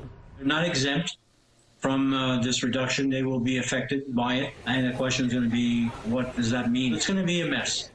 U.S. officials are slashing air traffic by 10% at 40 major airports. That includes New York, Washington, Chicago, and Los Angeles. The Federal Aviation Administration and U.S. Transportation Department say traffic reduction is necessary to ease pressure on air traffic controllers and security screening agents who have been working without pay during the shutdown, now the longest in history. The Prince of Wales delivered a message ahead of a United Nations climate change conference in Brazil. This here at COP30 is our moment. Let us not waste it. Our children and grandchildren are watching and hoping. Today, Prince William announced the 5th edition of his Earthshot Prize, offering more than $1 million to projects aimed at fighting climate change. COP30 takes place next week. An exhibit exploring the people of Transcona and their connection to war is now open. Stories of remembrance from hometown to the front lines opened in the Centre Court of Kildonan Place. It displays 18 first-hand experiences from Transcona residents during the First and Second World Wars. The exhibit, organized by the Transcona Museum, also features the names and photographs of the men and women who served. It truly shows us how much World War I, World War II, Korea affected everybody. Everyone has a connection, has a story to it, whether it is a direct relative who enlisted or something done on the home front, but everyone has a story that they can add. The Transcona Museum's Kildonan Place display started in the early 2000s. The exhibit launched with an opening ceremony alongside Transcona Legion, a choir, and dignitaries. It's on display until Remembrance Day. An exciting night Thursday as the best of the best in high school varsity football went head-to-head at Princess Auto Stadium. We begin with the AAA Curry Bowl, the first of 2 championships on the night. For the first time ever, the St. Norbert Celtics won the Cup. Despite being a relatively newer team, the Celtics shut out the Dryden High Eagles 10-0. St. Norbert head coach Adrian Huntley says the team is thankful for community support. We've been to the finals a few times and just didn't play out for us in the cards, and tonight was our night. How are you feeling? It's pretty good. It's pretty good. I must admit, it's pretty happy feeling to see the kids do this, and they worked so hard. They gained momentum all season, and this is just the perfect ending. Celtics receiver Rhett Huntley won the match's Top Offensive Player Award. Some road closures to remind you about this morning. The northbound curb lane is closed between Saskatchewan and Dublin. Construction is expected to wrap up today on Chevrier between Dover Court and Waverley. If you have any other traffic tips to share, please text them to us. And let's look now at your gas prices. The Canadian average is $1.35. The provincial average is lowered at $1.31. In Winnipeg, the average is the same, and the lowest price in the city is $1.19. And all this info is on GasBuddy.com. The Price at the Pump is brought to you by the Kidney Foundation. Help by donating your card today. Right now we're sitting at -5 with a wind chill. Feels like -13. Your Morning Winnipeg will be back after this break.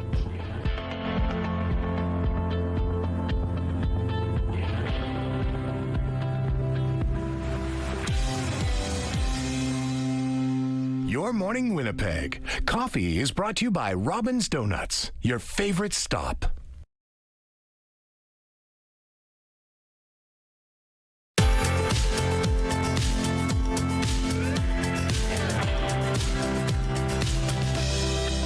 The sun is up now. It's just behind those clouds, so we might not see it first thing this morning, but I'm pretty sure that later on today we'll get to enjoy some of that sunshine. Maybe not a lot of heat from it, though. Those temperatures have actually been cooling over the course of the morning. We're now sitting at -5, and it feels like -13. We've got winds out of the north-northeast gusting to 45 kilometers per hour. The pressure is rising. The humidity is sitting at 77%. Now, of course, we had that precipitation roll through last night. Started as showers in the afternoon. By evening time had changed to snow. That has tapered off here in southern Manitoba and moved further south of the border. But for northern Manitoba, a few flakes of snow is still a very real possibility for you. Maybe some mixed precipitation, but your temperatures today will be a little bit on the cooler side too, although not far off of normal. We're going to miss the mark by just a few degrees.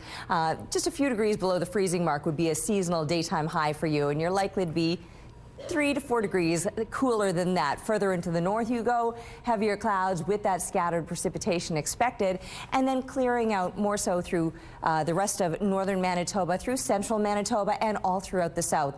We'll see increasing amounts of sunshine as these heavier clouds move on out of the way.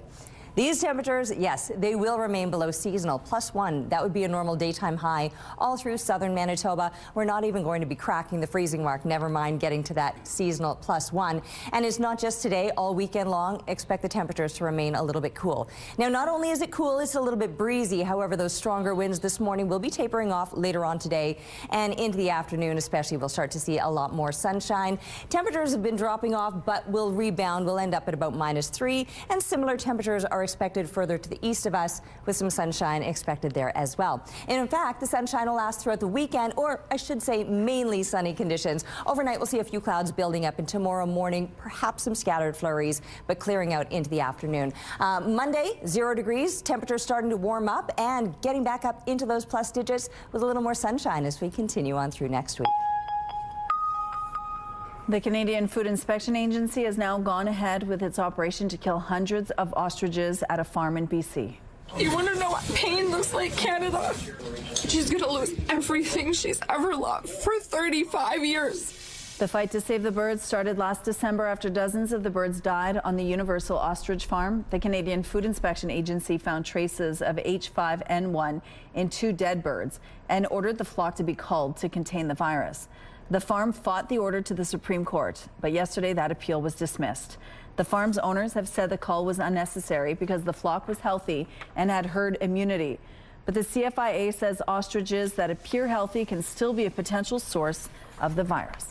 The housing market in the Winnipeg region remained hot in October, according to its monthly report. The Winnipeg Regional Real Estate Board says the average price for a residential detached home reached a little more than $442,000 last month.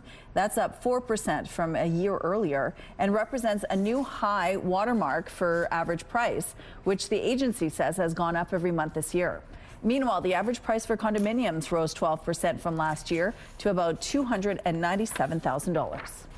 You may have already spotted them around downtown. The new garbage bins the city announced it would install in August are now being put in place.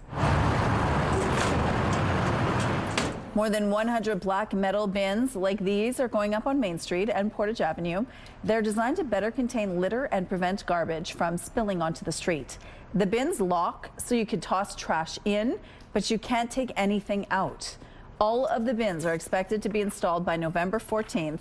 If they prove effective, the city says it may install more. Warnings, new cuts in the budget could compromise a trusted tool that gives Canadians valuable insights into the country. CTV's Abigail Beeman explains. It really worries me. Munir Sheikh is concerned about Statistics Canada cuts in the budget. He resigned as Canada's chief statistician over the Harper government's 2010 decision to kill the long-form census and says there are already substantial data gaps which will now multiply. Cuts at an organization like Statistics Canada is an indication that our country is getting poorer and we can't afford to do the things that are an absolute necessity. The budget says the frequency of data collection will be reduced where the requirements can be met through statistical modeling or other modern methods. In addition, adjustments will be made to the frequency and level of detail collected for data sets which demonstrate less relevance to Canadians. CTV News asked Statistics Canada and the Finance Department a whole slew of questions. What type of data will be collected less often? What will be collected with fewer details? And who decides what has less relevance for Canadians? They didn't answer any of them. A statement from a Department of Finance official says further details will be available in due course.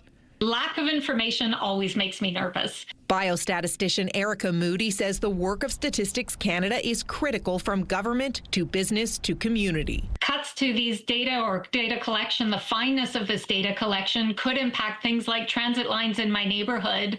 On the other side, as a researcher, it also affects the work done by my students. Oh, and from our archives, among those in support of Statistics Canada during the long-form census death fiasco, then Bank of Canada Governor Mark Carney. We will need to evaluate the impact of any proposed changes. The former head of Statistics Canada warns if the Canadian economy gets worse, even further and worse cuts to data are very possible.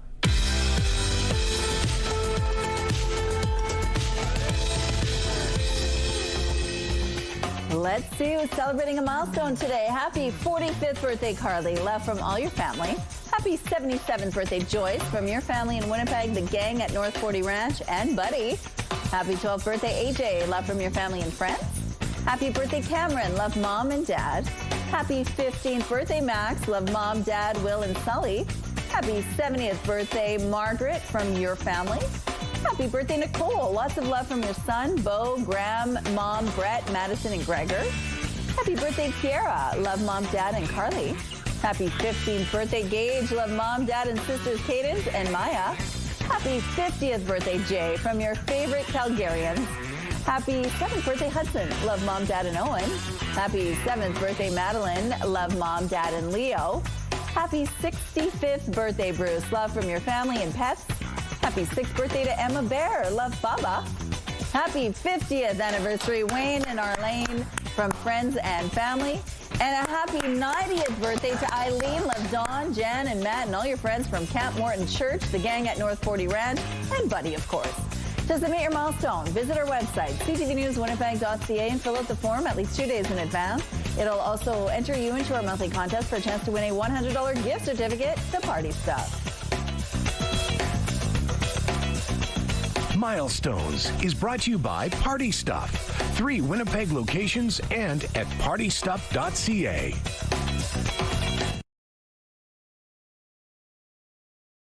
Weather is brought to you by Mr. Lube Plus Tires. Open late, ready when you are.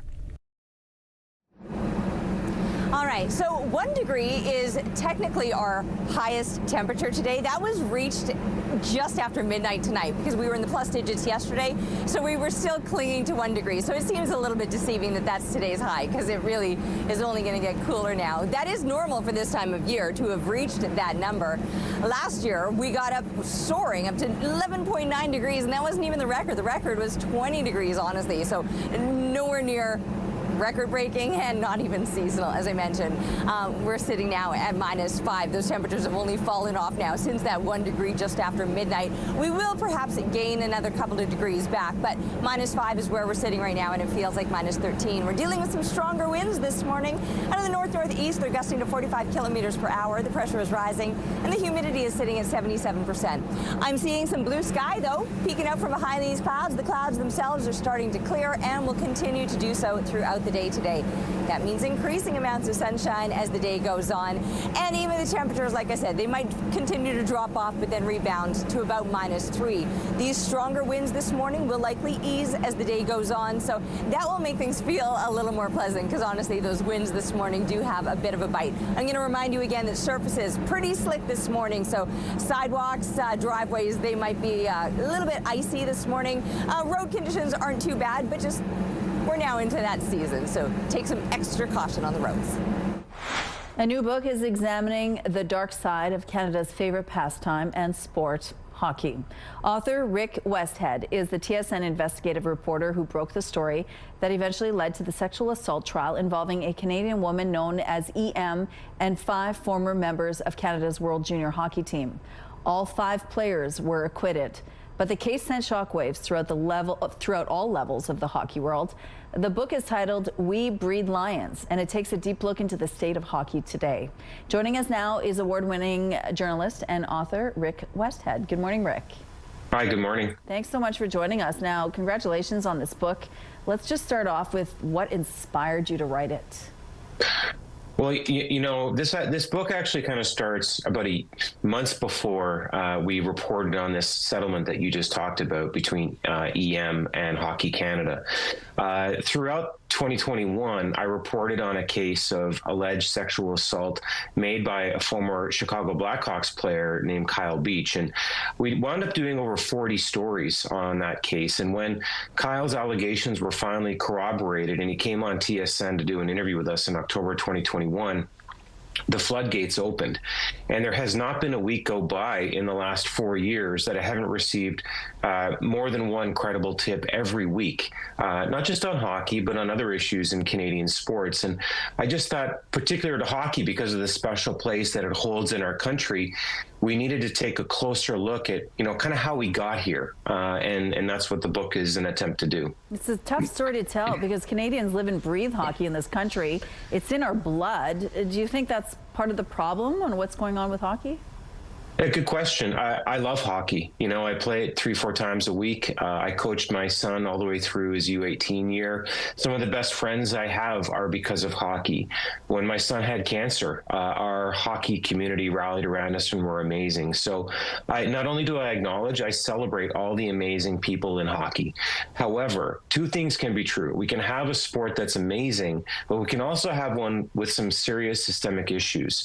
And, you know, what I'm talking about is that, you know, for instance, the commercialization of minor hockey. This is quickly becoming a rich family sport to put your kid through AAA elite hockey, and also just the culture of junior hockey. And, you know, for this book, I interviewed 58 men in their 20s who played junior A hockey, either Tier 2 or Major Junior, within the last 10 years. And I asked them about their experiences. And to a person, that these men told me that while they love the game of hockey, they all identified issues off ice, issues about conformity, issues about the struggles they faced to fit in when they moved away from their family homes at 14, 15, 16, moved away to live with billet families. And like I said, try to fit in on a team where, you know, the alpha males, the leaders, are 20 or 21 years old in some cases. Yeah, and there are many officials, owners, governing bodies that allow a lot of negative things to flourish. What needs to happen to create a more positive change in the game? Well, we have had progress in the last couple of years. You know, it's thanks to journalism that we now know that Hockey Canada for years maintained a secret slush fund that was used to pay off allegations of sexual misconduct. And that slush fund was built using minor hockey registrations parents paid across Canada. So that's now in the public eye. What we need is more transparency. Even now, even today, despite everything we've seen and reported on over the last years, Hockey Canada's position is still to keep secret sanctions made to people for misconduct. So at the same time as other organizations like Gymnastics Canada, Athletics Canada, even provincial federations like the Ontario Volleyball Association, those organizations are making available to the public details about people that they have either banned or suspended for bad behavior. Hockey Canada is not doing that. So right now, if someone is banned or suspended by Hockey Canada, the person can still go and turn around and coach in unsanctioned leagues, move to another sport, move to another jurisdiction without the public being any the wiser. So I think that's an area that we really still need to see improvement on. Indeed, a deep dive in the sport. Okay, well, thank you so much, Rick, and congratulations on this book. We Breed Lions will be launched at McNally Robinson Thursday, November 27th at 7 p.m. How's it going? Jermaine Franklin inside the TSN Sports Center newsroom with your must-see moment from Thursday. For it, we go to Buffalo. Sabres, Blues. Jack Quinn finds Josh Doan in front of the net, but Joel Hofer absolutely robs him. Hofer flashing the leather to keep this one out. One of his 27 saves to a shutout. Doan had the whole right side of the net and finds nothing but glove. That's your must-see moment from Thursday. And tonight on TSN, Tangerine Raptors basketball. Toronto taking on Atlanta. Pregame begins at 7 p.m. Eastern. That's all for now from the Sports Center newsroom. Have a great day.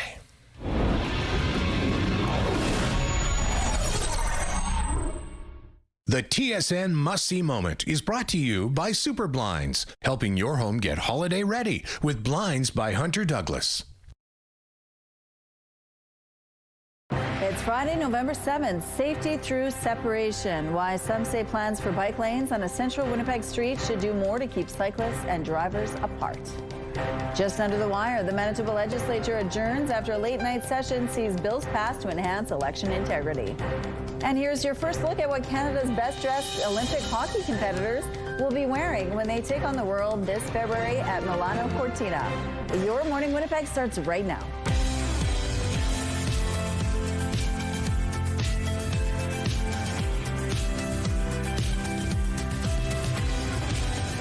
Good morning, Manitoba. Happy Friday to you. It is 8 o'clock. We are here at the end of the week. We're so excited. And coming up a little later in the show at 8:15, we're going to tell you about our annual CTV campaign, Hero in You. It's all about donating blood for the Canadian Blood Services and the importance of doing so and keeping that up. I know you go all the time. I'm going next week, next Thursday, actually. How nicely timed out, because you normally end up so frequent that you miss the November ones. I do usually miss it, but this time it worked out. I go every 3 months, which is what you're allowed to do if everything's all good. So we're going to delve into that a little more. But the weather, it's chilly. Maybe I'll see you at the blood bank. That would be fun. Maybe we'll see you at the blood bank. Just if you're headed outside this morning, keep in mind it's a little bit cool. It's a little bit breezy. The winds are easily the worst of it. So -5 is our actual temperature right now, but it feels like -13. Oof. And that's because of those winds out of the north-northeast. Up to 45 kilometers per hour right now. The pressure is rising and the humidity sitting at 77%.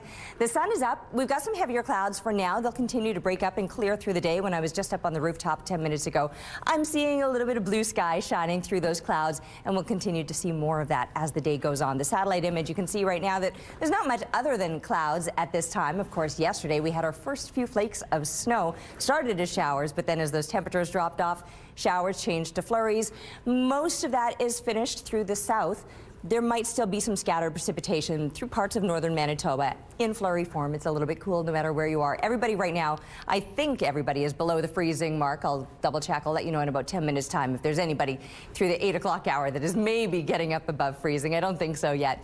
Anyway, that scattered precipitation through parts of northern Manitoba may continue. We'll see increasing amounts of sunshine, fairly clear for today. Overnight, starting to see those clouds moving back in. And tomorrow morning, a little extra clouds, but the threat of a few more flakes of snow to fall for tomorrow morning. Into the afternoon, that'll clear out back to the sunshine again. But all weekend long, the temperatures will remain a little bit cool and below seasonal, not even cracking the freezing mark. So weekend, bundle up. And next week is looking a little bit better, up to the freezing mark by Monday and warming throughout the week.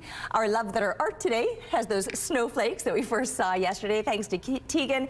And keep the pictures coming to Winnipeg Weather at ctv.ca.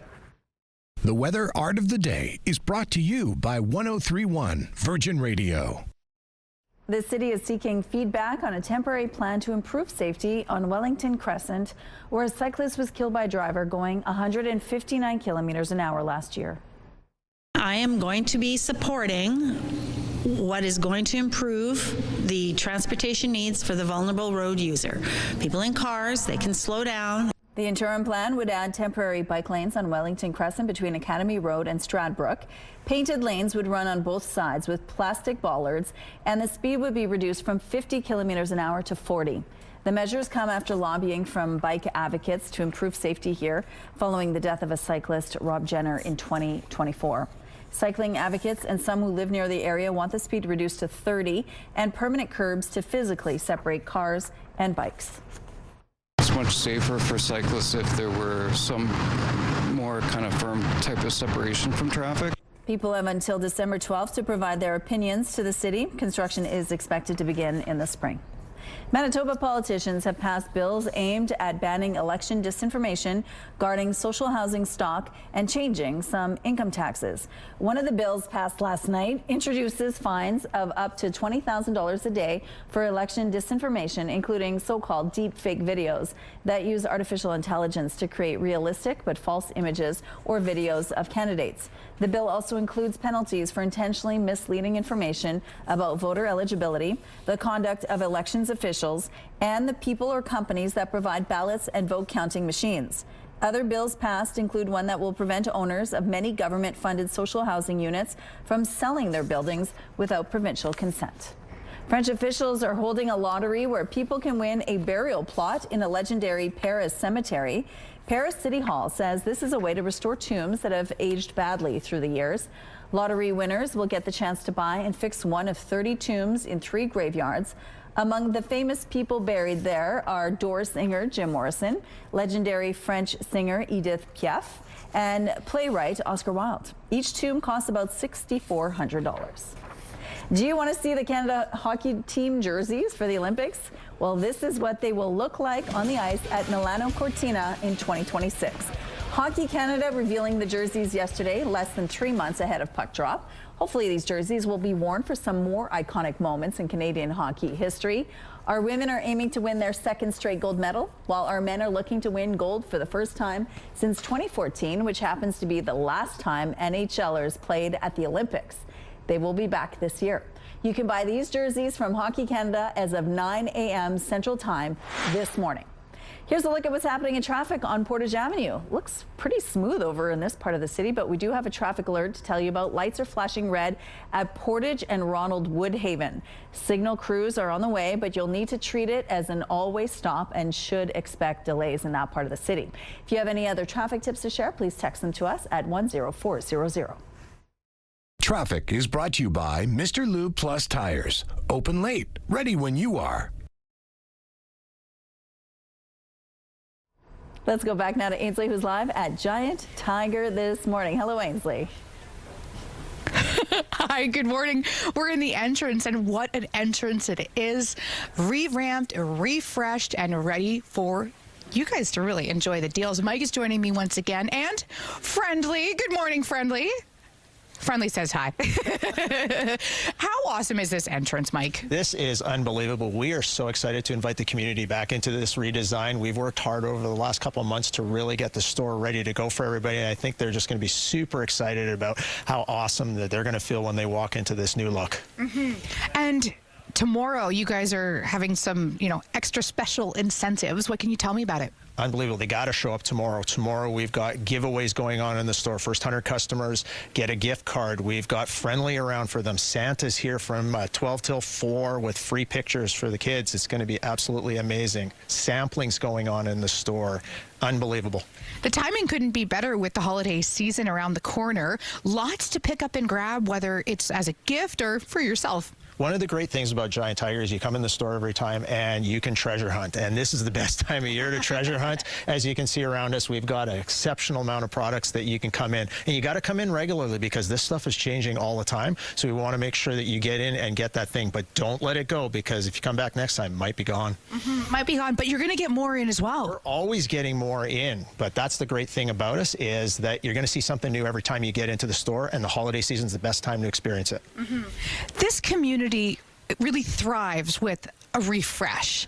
Tell us about what it means to you to be able to actually see the customers come in and serve them. Customer feedback on this has been absolutely fabulous so far. We've been around the Winnipeg community since 2003, and I think that feedback we've gotten from our customers on this has been exceptional. One of the things that they've talked about is how open an area it is and how excited they are to shop this new format. Awesome. Everybody, take advantage of it. A free photo with Santa, shake Friendly's hand maybe, or grab something ahead of the holiday season. Giant Tiger in Elmwood is open for a refresh. Thank you, Ainsley. Halloween is barely in the rearview mirror, but one Midwestern Ontario community is already getting in the Christmas spirit. With more on the preparations for the annual Country Christmas event, here's Scott Miller. It's a beautiful fall day, but folks in Formosa are already thinking about Christmas. This is what we call Formosa Country Christmas in the little town of Formosa. We've been doing this for 5 years, a nonprofit organization, and this is fully volunteer. It's all what we do every year, first weekend in December. A small army of volunteers will string more than 15,000 Christmas lights on hundreds of Christmas displays around Formosa for the town's Christmas extravaganza.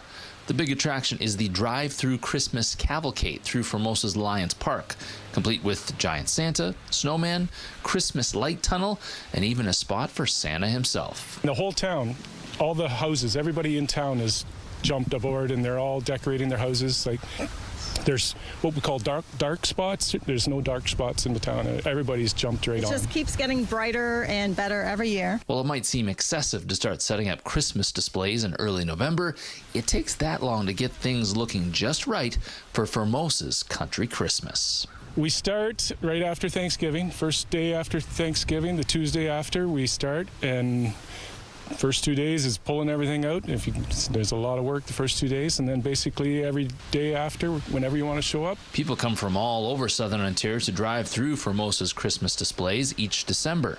It's by donation, but thousands of dollars has been raised in the 5 years the local committee has been running it. And the previous 20, the event was run by the Saugeen Valley Conservation Authority in nearby Hanover. We do medical clinics, we've done food banks, we've done our own facilities here in town, the recreation complex, so the funding all stays locally. Most of the displays are handmade and painted by the volunteers putting them up. Busby says it takes 7 weeks to put up all of the displays for Formosa's Country Christmas and 3 more days to take it all down again, but it's always been worth it. It's for the enjoyment. It's for everybody. Right. If we get something, great. If you can't afford it, great. Go and have a look, see how it looks. Formosa's Country Christmas runs from December 4th until the 7th. In Formosa, Scott Miller, CTV News. A glance now through the Bath Fitter Live Eye. Bath Fitter, your bath and shower experts for more than 40 years. So you can see the heavier clouds, but you can see the bright spots behind it. We will see increasing amounts of sun shining through those clouds as they continue to clear throughout the day today. Temperature-wise, we've dropped another degree. We're now sitting at -6. I'll just remind you that -7 is a normal low temperature. So we've been creeping a little bit closer to those seasonal temps all morning long. We actually started the day at +1 just after midnight. But it has been cooling down. However, we're still technically above seasonal. Not necessarily the case over in Brandon. You're at -8, Gimli -9, and once we're looking through central Manitoba, we're up into the minus double digits this morning, and further into the north you go, at least on the northwestern side, into the minus double digits. Churchill's the anomaly up through the northern part of the province at a much milder -3 right now. Heavier clouds though across the north with the possibility of some scattered flurries. It's going to clear out here through central and southern Manitoba. That's your best chance of seeing the sunshine today, is through the central and southern parts, and increasingly so as the day goes on. We've been watching these temperatures dropping off, so yes, we're sitting at -6 right now, and that'll likely be the case as kids get settled into the classrooms. Lunchtime today, not a whole lot better, -5, gaining only another couple of degrees, but remaining then below seasonal. However, sunnier conditions into the afternoon and some lighter winds expected. Those winds this morning, they're very strong and gusty, but they should ease throughout the day today. The temperatures themselves remaining below seasonal all weekend long. Some heavier clouds overnight could bring some scattered flurries tomorrow morning, but then clearing out into the afternoon. Monday, a little bit cloudy, but it's certainly getting warmer, and those temperatures continue to rise throughout next week. We're taking a break, but we'll be back with Your Morning Winnipeg. We will never forget your bravery, your strength, your sacrifice. The very best and bravest of our nation, these heroic souls stood on guard for freedom. Join the CTV News team and me as Canada comes together to remember. Remembrance Day 2025, Tuesday morning at 10 Eastern, 7 Pacific on CTV. We are putting out a call for heroes this month as part of our Hero in You campaign. We need your help to fill 1,236 blood donation appointments between now and November 30th. And while donating blood won't necessarily unveil any superpowers, it can save a life, like that of 7-year-old Braden DeCastro. And as CTV's Marilee Caruso shows you, he most definitely is a super kid. Fear has never slowed down Braden DeCastro, not the intimidating pump track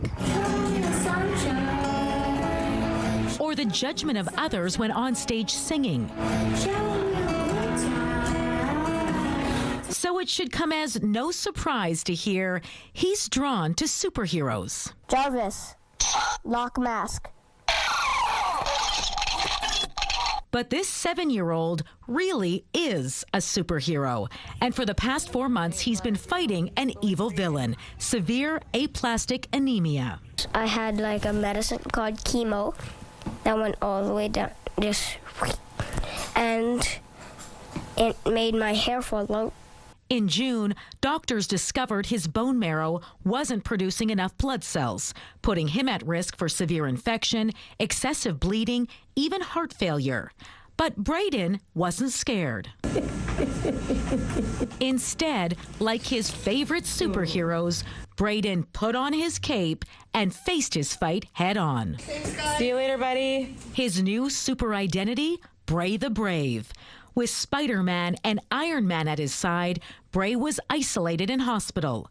He underwent numerous tests and countless painful procedures, all while relying on blood and platelet donations every few days to stay alive. He was just so strong and so brave through really, really scary things. Really, really scary things for a little boy to experience.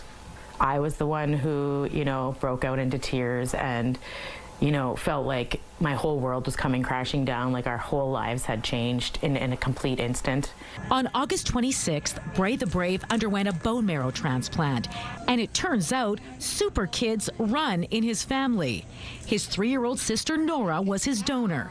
She tells me she gave Bray her magic. Where did they take your magic? Yeah, right out of your back, right? And did it hurt? No? He taped the needle on my back. Nora went into this situation with the ultimate knowledge that she was going to save her brother, that her brother is sick, and that she's going to make him better. Bray now has Nora's blood cells and immune system, making their bond literally bone deep. So, Bray, when you officially complete your bone marrow transplant, we want to say, hooray, your admission, it ends today. On September 16th, Bray the Brave was discharged from hospital.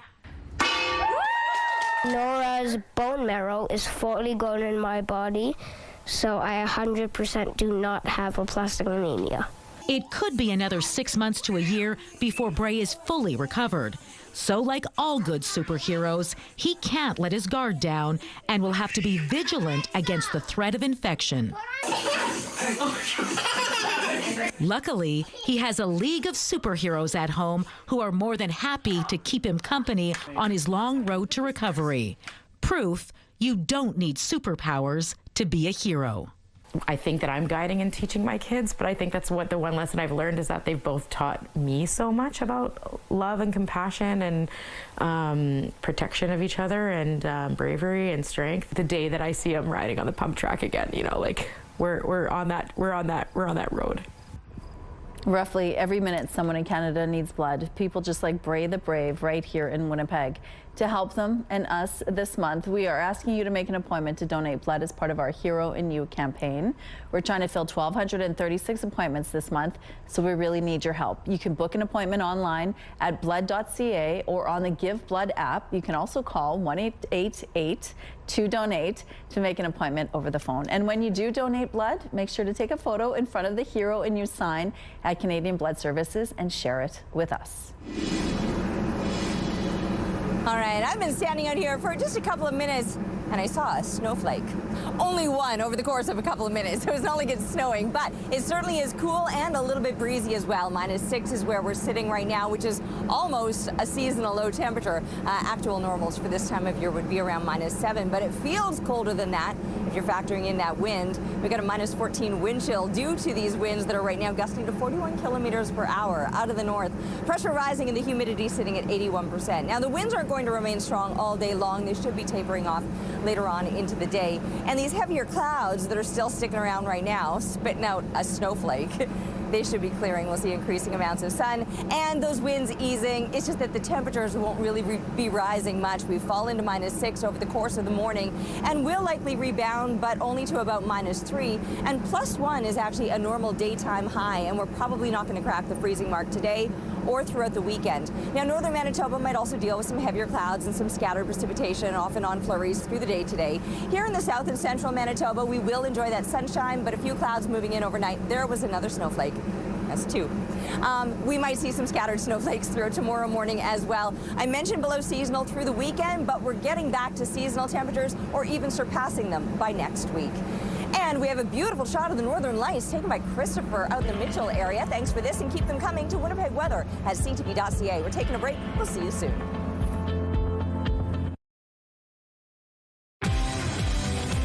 Are okay with the possibility of Elon Musk becoming the world's first trillionaire. Tesla is outperforming the Magnificent Seven stocks as the electric vehicle maker's shareholders approved a $1 trillion compensation package for Chief Executive Officer Elon Musk. Now, this is the largest payout ever awarded to a corporate leader.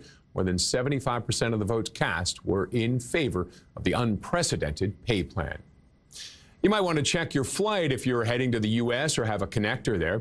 It's because a U.S. government order to make drastic cuts in commercial air traffic amid the government shutdown has taken effect, with major airports across the country experiencing a significant reduction in schedules and leaving travelers scrambling to adjust their plans. While airlines have started to reduce domestic flights, major global hubs such as JFK in New York and LAX in Los Angeles are also affected, meaning delays and sudden changes that could have a cascading effect on international air traffic.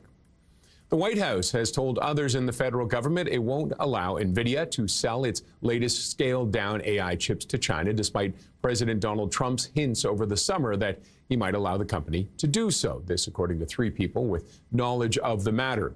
The decision is a major blow to the AI chip giant, which has seen its revenue from China shrivel this year as a result of tighter export restrictions imposed by the U.S. government over national security concerns. Those are your morning business headlines. For BNN Bloomberg, I'm Roger Peterson.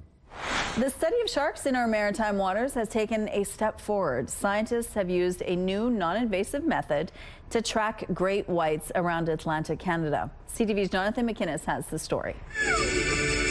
For the first time in Canadian waters, Neil Hammerschlag has successfully tagged a free-swimming great white shark with a satellite tracking device. What we're trying to do is study the natural behavior of sharks, try to be least invasive as possible, try to not stress the sharks out at all. Traditionally, sharks had to be captured before a monitor could be mounted on their dorsal fin. So this was actually the first shark we tagged. In total, Hammerschlag and his crew have tagged 6 great whites in Nova Scotian waters. You know, we're really trying to understand the population status of these sharks and monitor their population status over time. But we also want to know, you know, in areas where they're occurring here in Nova Scotia, what they're doing, why they're here, what's significant about Nova Scotian waters to these sharks. The tag is already proving valuable. Hammerschlag says until now it was believed sharks wandered the waters, but the device is sending back interesting information. And they're highly mobile, not really aggregating anywhere, But the place that we tagged it, which was off of southwest Nova Scotia, some of these offshore islands, the shark has shown extreme high residency there. It's spending a lot of time reusing this area, pointing to the spot as a critical habitat. All this is important data for shark researchers. There's not many places in the world left where you can actually go out and see great white sharks or that are great white shark hotspots. Really, you're thinking now Australia, New Zealand, and now Nova Scotia. The tags that are mounted on the shark's fins aren't permanent and will fall off in a few weeks. These sharks tend to be here from summer until late fall. Neil Hammerschlag says many will come back to what's becoming very important habitat for great white sharks.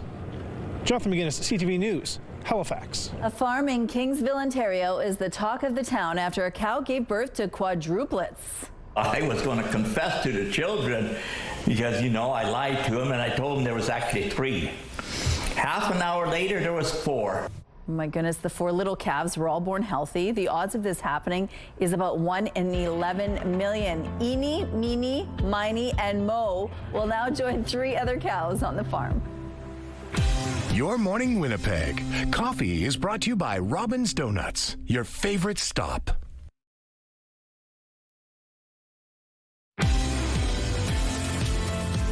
All right, a few more peaks of sunshine trying to get through those heavier clouds. It's -6, but it feels like -14 as those winds out of the north gust to 41 kilometers per hour. The pressure is rising and the humidity is sitting at 81%. So yes, we do have those heavier clouds and just a few peaks of sunshine here or there, but as these clouds continue to clear, we'll see a lot more of that sunshine as the day goes on. Yesterday, it was the precipitation started as showers changed to flurries. That's all moved south of the border now, and we will see that clearing here through the south. Northern Manitoba, though, still could see a few flakes of snow flying today. And we're not done with it. It's not like it's going to be completely clear. When I was up there on the rooftop, I saw all of 2 snowflakes. Not enough to say that it's snowing by any means, but you might see a flake or 2 over the course of the weekend. Increasing amounts of sunshine for today, and temperature will likely rise to about -3. We've only so far watched it fall over the course of the morning, but it should start to rebound later on today. And the winds, yes, they've been strong this morning, but they too should ease into the afternoon and then become fairly light overnight. Just a 10K wind out of the north. We'll be dropping to -7, which is in fact a normal low for this time of year. And while it clears out through the day today, heavier clouds moving in overnight, and that could bring a few flakes of snow for tomorrow morning. The possibility is there anyway, but then sunshine into the afternoon. The winds will be a little bit gusty again out of the north, up to about 40 clicks, and the temperatures tomorrow will remain not just below seasonal, but below the freezing mark, 1 degree +1. That would be normal for this time of year for a daytime high, and we're not going to get there over the course of the weekend, but we still should see some sunshine for Sunday. Now, Monday's looking a little bit warmer, but a little bit cloudier too. And from there, these temperatures, with the sunshine returning, will push up into the plus digits for next week. Manitoba Premier Rob Canoe hopes to see a new drug detention facility up and running in the next 2 weeks. This after the government successfully passed a bill Wednesday allowing authorities to hold people high on meth and other drugs for up to 3 days. Canoe said the first phase of the facility, located at 190 Disraeli Freeway, will include 20 units. He hopes to have another 20 units open at the facility in early 2026. An existing facility for intoxicated individuals operated by Main Street Project on Martha Street will continue operating until December, when they will undergo renovations. And the conditions of the existing facility where the police take somebody when they're acting up like this, it's pretty rough. The new facility is going to be more humane, more dignified, but most importantly, it's going to be somewhere where somebody who's causing problems on drugs can be taken so that they're not in the emergency room waiting room. They're not at the bus stop. They're not bugging you while you're trying to go to the grocery store. Canoe said it has cost just shy of $5 million to get the drug detention facility up and running. The Liberal minority government has survived the first in a series of confidence votes over the 2025 budget. Yeas pour 139, 139. Nays contre 198, 198. I declare the sub-amendment defeated. By a vote of 198 to 139, the Liberals, NDP, Bloc, and Greens defeated a Conservative sub-amendment, meaning Prime Minister Mark Carney's Liberals will stay in power for now. A second confidence vote is scheduled for today, this time on a Bloc amendment. Hours before the vote yesterday, the Liberals announced they'd be treating the Conservative sub-amendment and Bloc amendment as confidence votes. A third confidence vote on the budget itself is scheduled for November 17th. Nearly 900,000 Peloton bikes are now being recalled because of a falling risk. Nearly 45,000 bikes in Canada are affected. They're being pulled over faulty seat posts that can break and detach during use, creating a fall and injury hazard. While there are no reports of incidents in Canada, there have been at least 2 that resulted in injuries in the U.S. The affected bikes were sold from 2020 through to April of this year. Italy is looking to bring back luxury train travel. It's really nice. It's not nice. It's amazing. This was my friend's present for me, and it's really good. The La Dolce Vita Orient Express is a joint venture between a few European companies. Passengers can dine on board, ordering from menus created by a 3 Michelin star chef. Prices start at about $5,600 a night. They're offering routes through Tuscany, Sicily, and the Dolomites. The Quebec Retail Council is raising concerns about how many Quebecers are turning to foreign websites to shop, and they're calling on the federal government to step in. CTV's Jack Richardson explains. 34% of Quebec consumers made a purchase on Temu in the last 6 months, according to statistics from the Quebec Retail Council. That's up from 21% in January. Shein's numbers also rose by 9% in the same time period. The sites are based in Asia and offer a wide range of products at very low cost, a growing concern for Canadian businesses. It's not possible for the retailers to be able to compete with such unfair competition. It's a very, very serious problem right now, because if we are not going to act quickly, I can assure you that we are going to see a lot of bankruptcy of retailers in Quebec and in Canada. The province's retail council is calling on the federal government to put more regulations on Shein and Temu. It's just the ascendancy, the rapid ascendancy of Temu and Shein that's, I think, catching everybody's attention right now. The companies ship items one at a time. According to experts, that's a loophole, which allows them to have significantly lower prices. The fact that the products come in one envelope at a time often is sort of circumvent a lot of the processes that the local brands and businesses need to adhere to. Online shopping is much more convenient for consumers. Then you mix that with the fact that Shein and Temu offer such discounted prices, it's easy to see why Quebecers are starting to use those sites much more often. Even shoppers at a mall say buying stuff online is their preference, especially if it's cheaper. You can just click and then have your thing sent to you the next day, as opposed to waiting in traffic and going to the store. The Quebec Retail Council flagged the stats to bring attention to the growing appetite for these websites. It's not possible to compete when you have a product who's going to cost 5-10 times less that we can find right now with the retailers in Quebec and in Canada. Jack Richardson, CTV News. Let's take a look now what's happening on Kenison Boulevard. It looks like things have been pretty smooth this morning. We do have a couple of traffic notes to tell you about, though. A crash is blocking a number of lanes at the intersection of Broadway and Fort, and lights are back to normal at Portage and Ronald Woodhaven. If you have any other traffic tips to share with us, please text them to us at 10400. And here's a look at your gas prices. The Canadian average is $1.35. The provincial average is lower at $1.31. In Winnipeg, the average is $1.31 as well. And the lowest price in the city is $1.19. All this info is on GasBuddy.com. The Price at the Pump is brought to you by the Kidney Foundation. Help by donating your card today.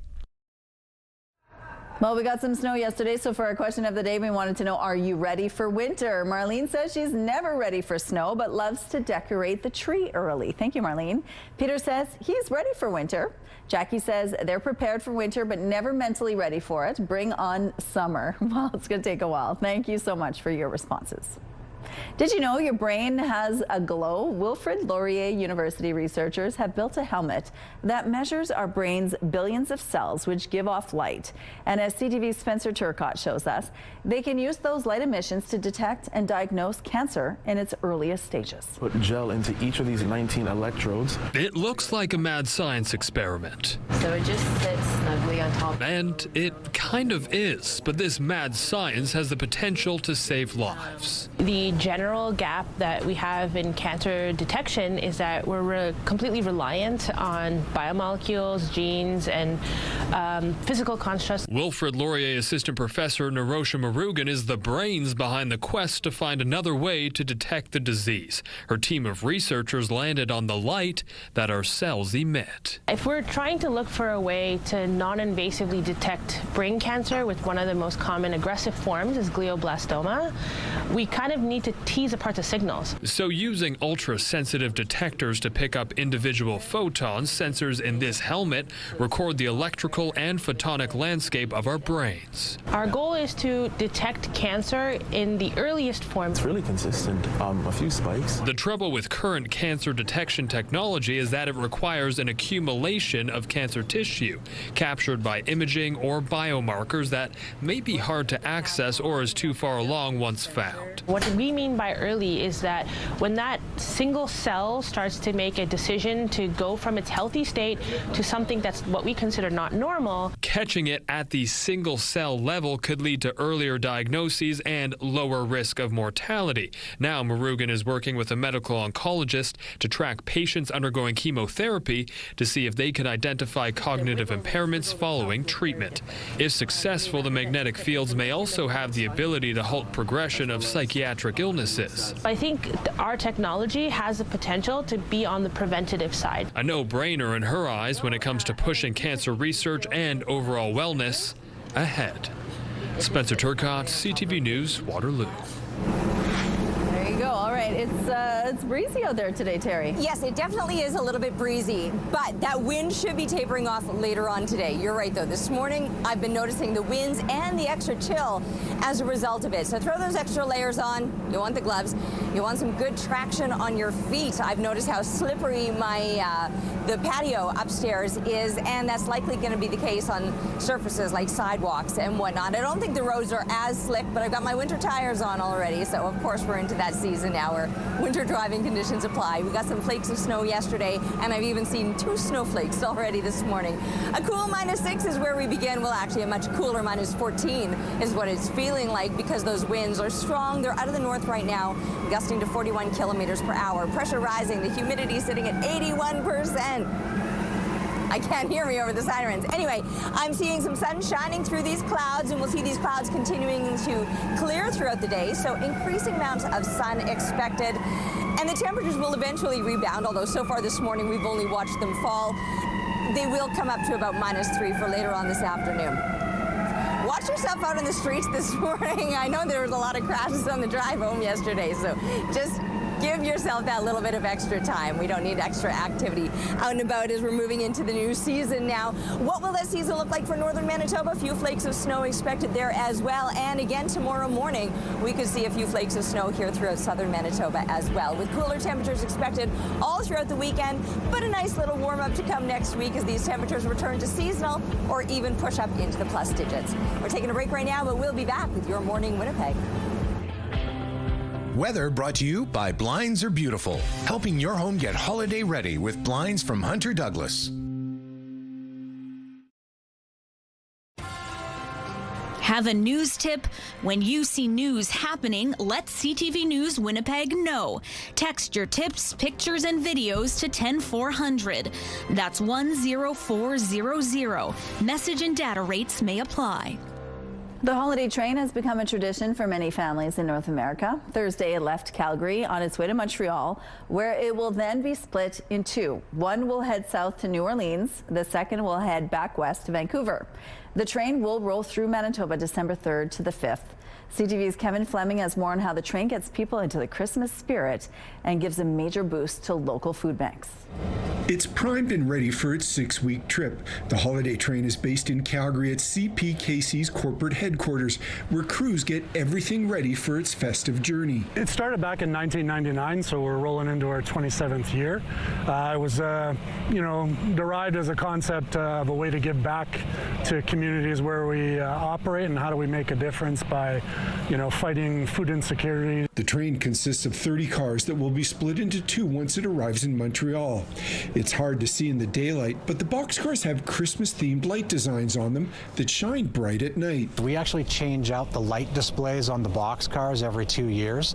So we'll do a new light display, and that train will go across Canada, and then the next year we shift that train to the United States and redo the lights for the Canadian train, so that every year you come to see the train, there's going to be something new to see. Peter Boyle says the trains host a variety of artists in a boxcar where the side drops down to create a stage. When the stage comes down, the kids will come up around the stage and they're waving, especially they're singing the Christmas carols, and it's just so much fun. And for us anyways, I find the kids, Christmas and kids is great. So it's really a credit to these artists as well that they're willing to come and live on the train for 7 to 10 days and do between 4 and 6 shows a day, because it's kind of a grind for them. Justin Tracy made his first holiday train trip in 2008, and it's now become his Christmas tradition. You know, it's for a great cause, but, you know, when folks can come out with their families and enjoy a concert, enjoy giving back to the community like this, I mean, I don't think there's a better tool. The two trains begin their month-long journeys on November 19th. The Canadian train is scheduled to stop in Calgary December 12th. Kevin Fleming, CTV News, Calgary. He's one of the founding members of the Kids in the Hall, the iconic Canadian sketch troupe that brought us some of the weirdest, funniest, and most unforgettable characters in comedy. Now, Kevin McDonald is bringing his stand-up and storytelling to the stage right here at Yuck Yucks. He joins me now. Good morning, Kevin. Good morning. He sounds so lonely. He was a part of a 5-man troupe that were weird and wonderful. He's by himself this weekend coming. I feel so lonely. What does it look like? Is it going to be stand-up, storytelling? What's the mix? Technically, I call it stand-up, but it's storytelling. It's I call it a part one-man show and part stand-up. It'll be me telling stories of the kids in the hall, and one sad, long story about myself. Great. I mean, funny sad. Don't come. It's not it's a comedy club. It's not a sad club. Don't worry. It'll be funny sad. Comedians are mostly sad, anyways. Don't you worry. Do you have any memories doing Yuck Yucks in the past from your comedy career? I do. I'm better now. Before I tell you these stories, or this one story, I did it in Calgary, and it was weird. I was trying it. It was one of the first times I was trying it, and for some reason I wanted to experiment. So I had this long story. By the way, my story is that I'm going to tell this coming weekend, or this up to whatever it's coming. It's going to be also long, but this was long and not worked out. And halfway through the story, and people came to the club. They didn't know, like they weren't fans of the Kids in the Hall so much as they were fans of going to that club. So halfway through my long 15-minute story, some person yelled, "For God's sake, tell us jokes!" Oh. I know, I felt bad, but I ended up getting a laugh because I ad-libbed, and I said, "Oh, okay, knock, knock," and they say, "Who's there?" And I said, "I," and they say, "I who?" And I said, "I don't know any knock-knock jokes," and I got my first laugh. Well, there you go. You know what? That wasn't a very creative heckle anyway, so that's on them.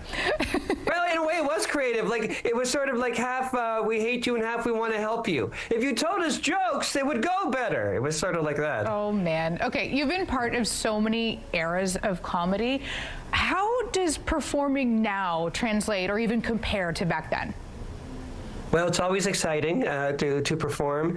Of course, now we're smarter and we say less stupid, evil things. Not that I ever did, but comics in general. But I like that because I don't want to hurt anyone's feelings, and also it makes me more creative to think that way. It's a wonderful time for comedy, but it's always a wonderful time. But then again, it's a wonderful time for comedy because people think the world is sinking. So that it's a good time for comedy. Maybe a bad time for the world.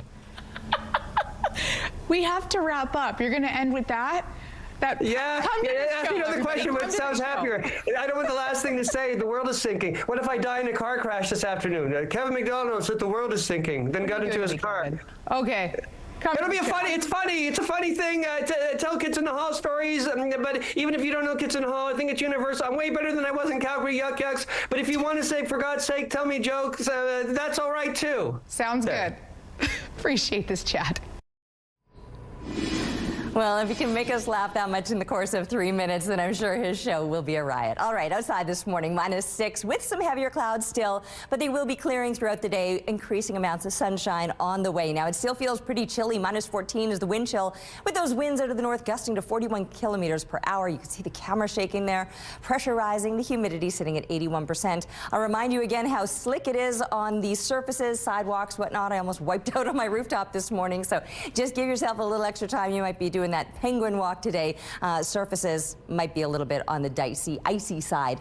Heavier clouds hanging around. Those will clear through the south for northern Manitoba. You might see those clouds lingering with even a few flakes of snow, and we'll see some clouds moving back in overnight and could see a few flakes of snow tomorrow morning, but then sunshine into the afternoon. All weekend long, though, these temperatures below the freezing mark and below seasonal, +1. That's normal for this time of year. We'll do better next week, not necessarily with the conditions. Heavier clouds sticking around Monday, but we're back to the freezing mark, and from there the temperatures on the rise is looking beautiful and bright for next week. We're taking a break right now, but we'll be back with Your Morning Winnipeg.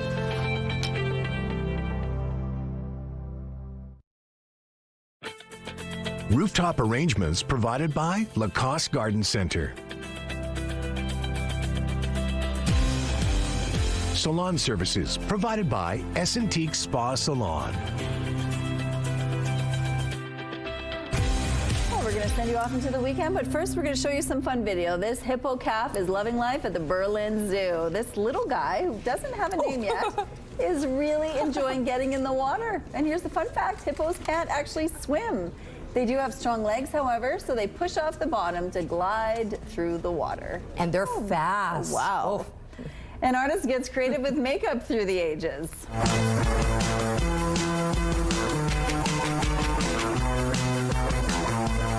Kennedy has taken her followers through 10 makeup styles, decade by decade, starting with the 1920s through to present day. She captures the trends of the times. I love this. So fun. Yeah, it is neat to see. And she looks beautiful every era as well. Look at her. Stunning. Love it. And finally, a flash mob like no other. I see a little silhouette of a man.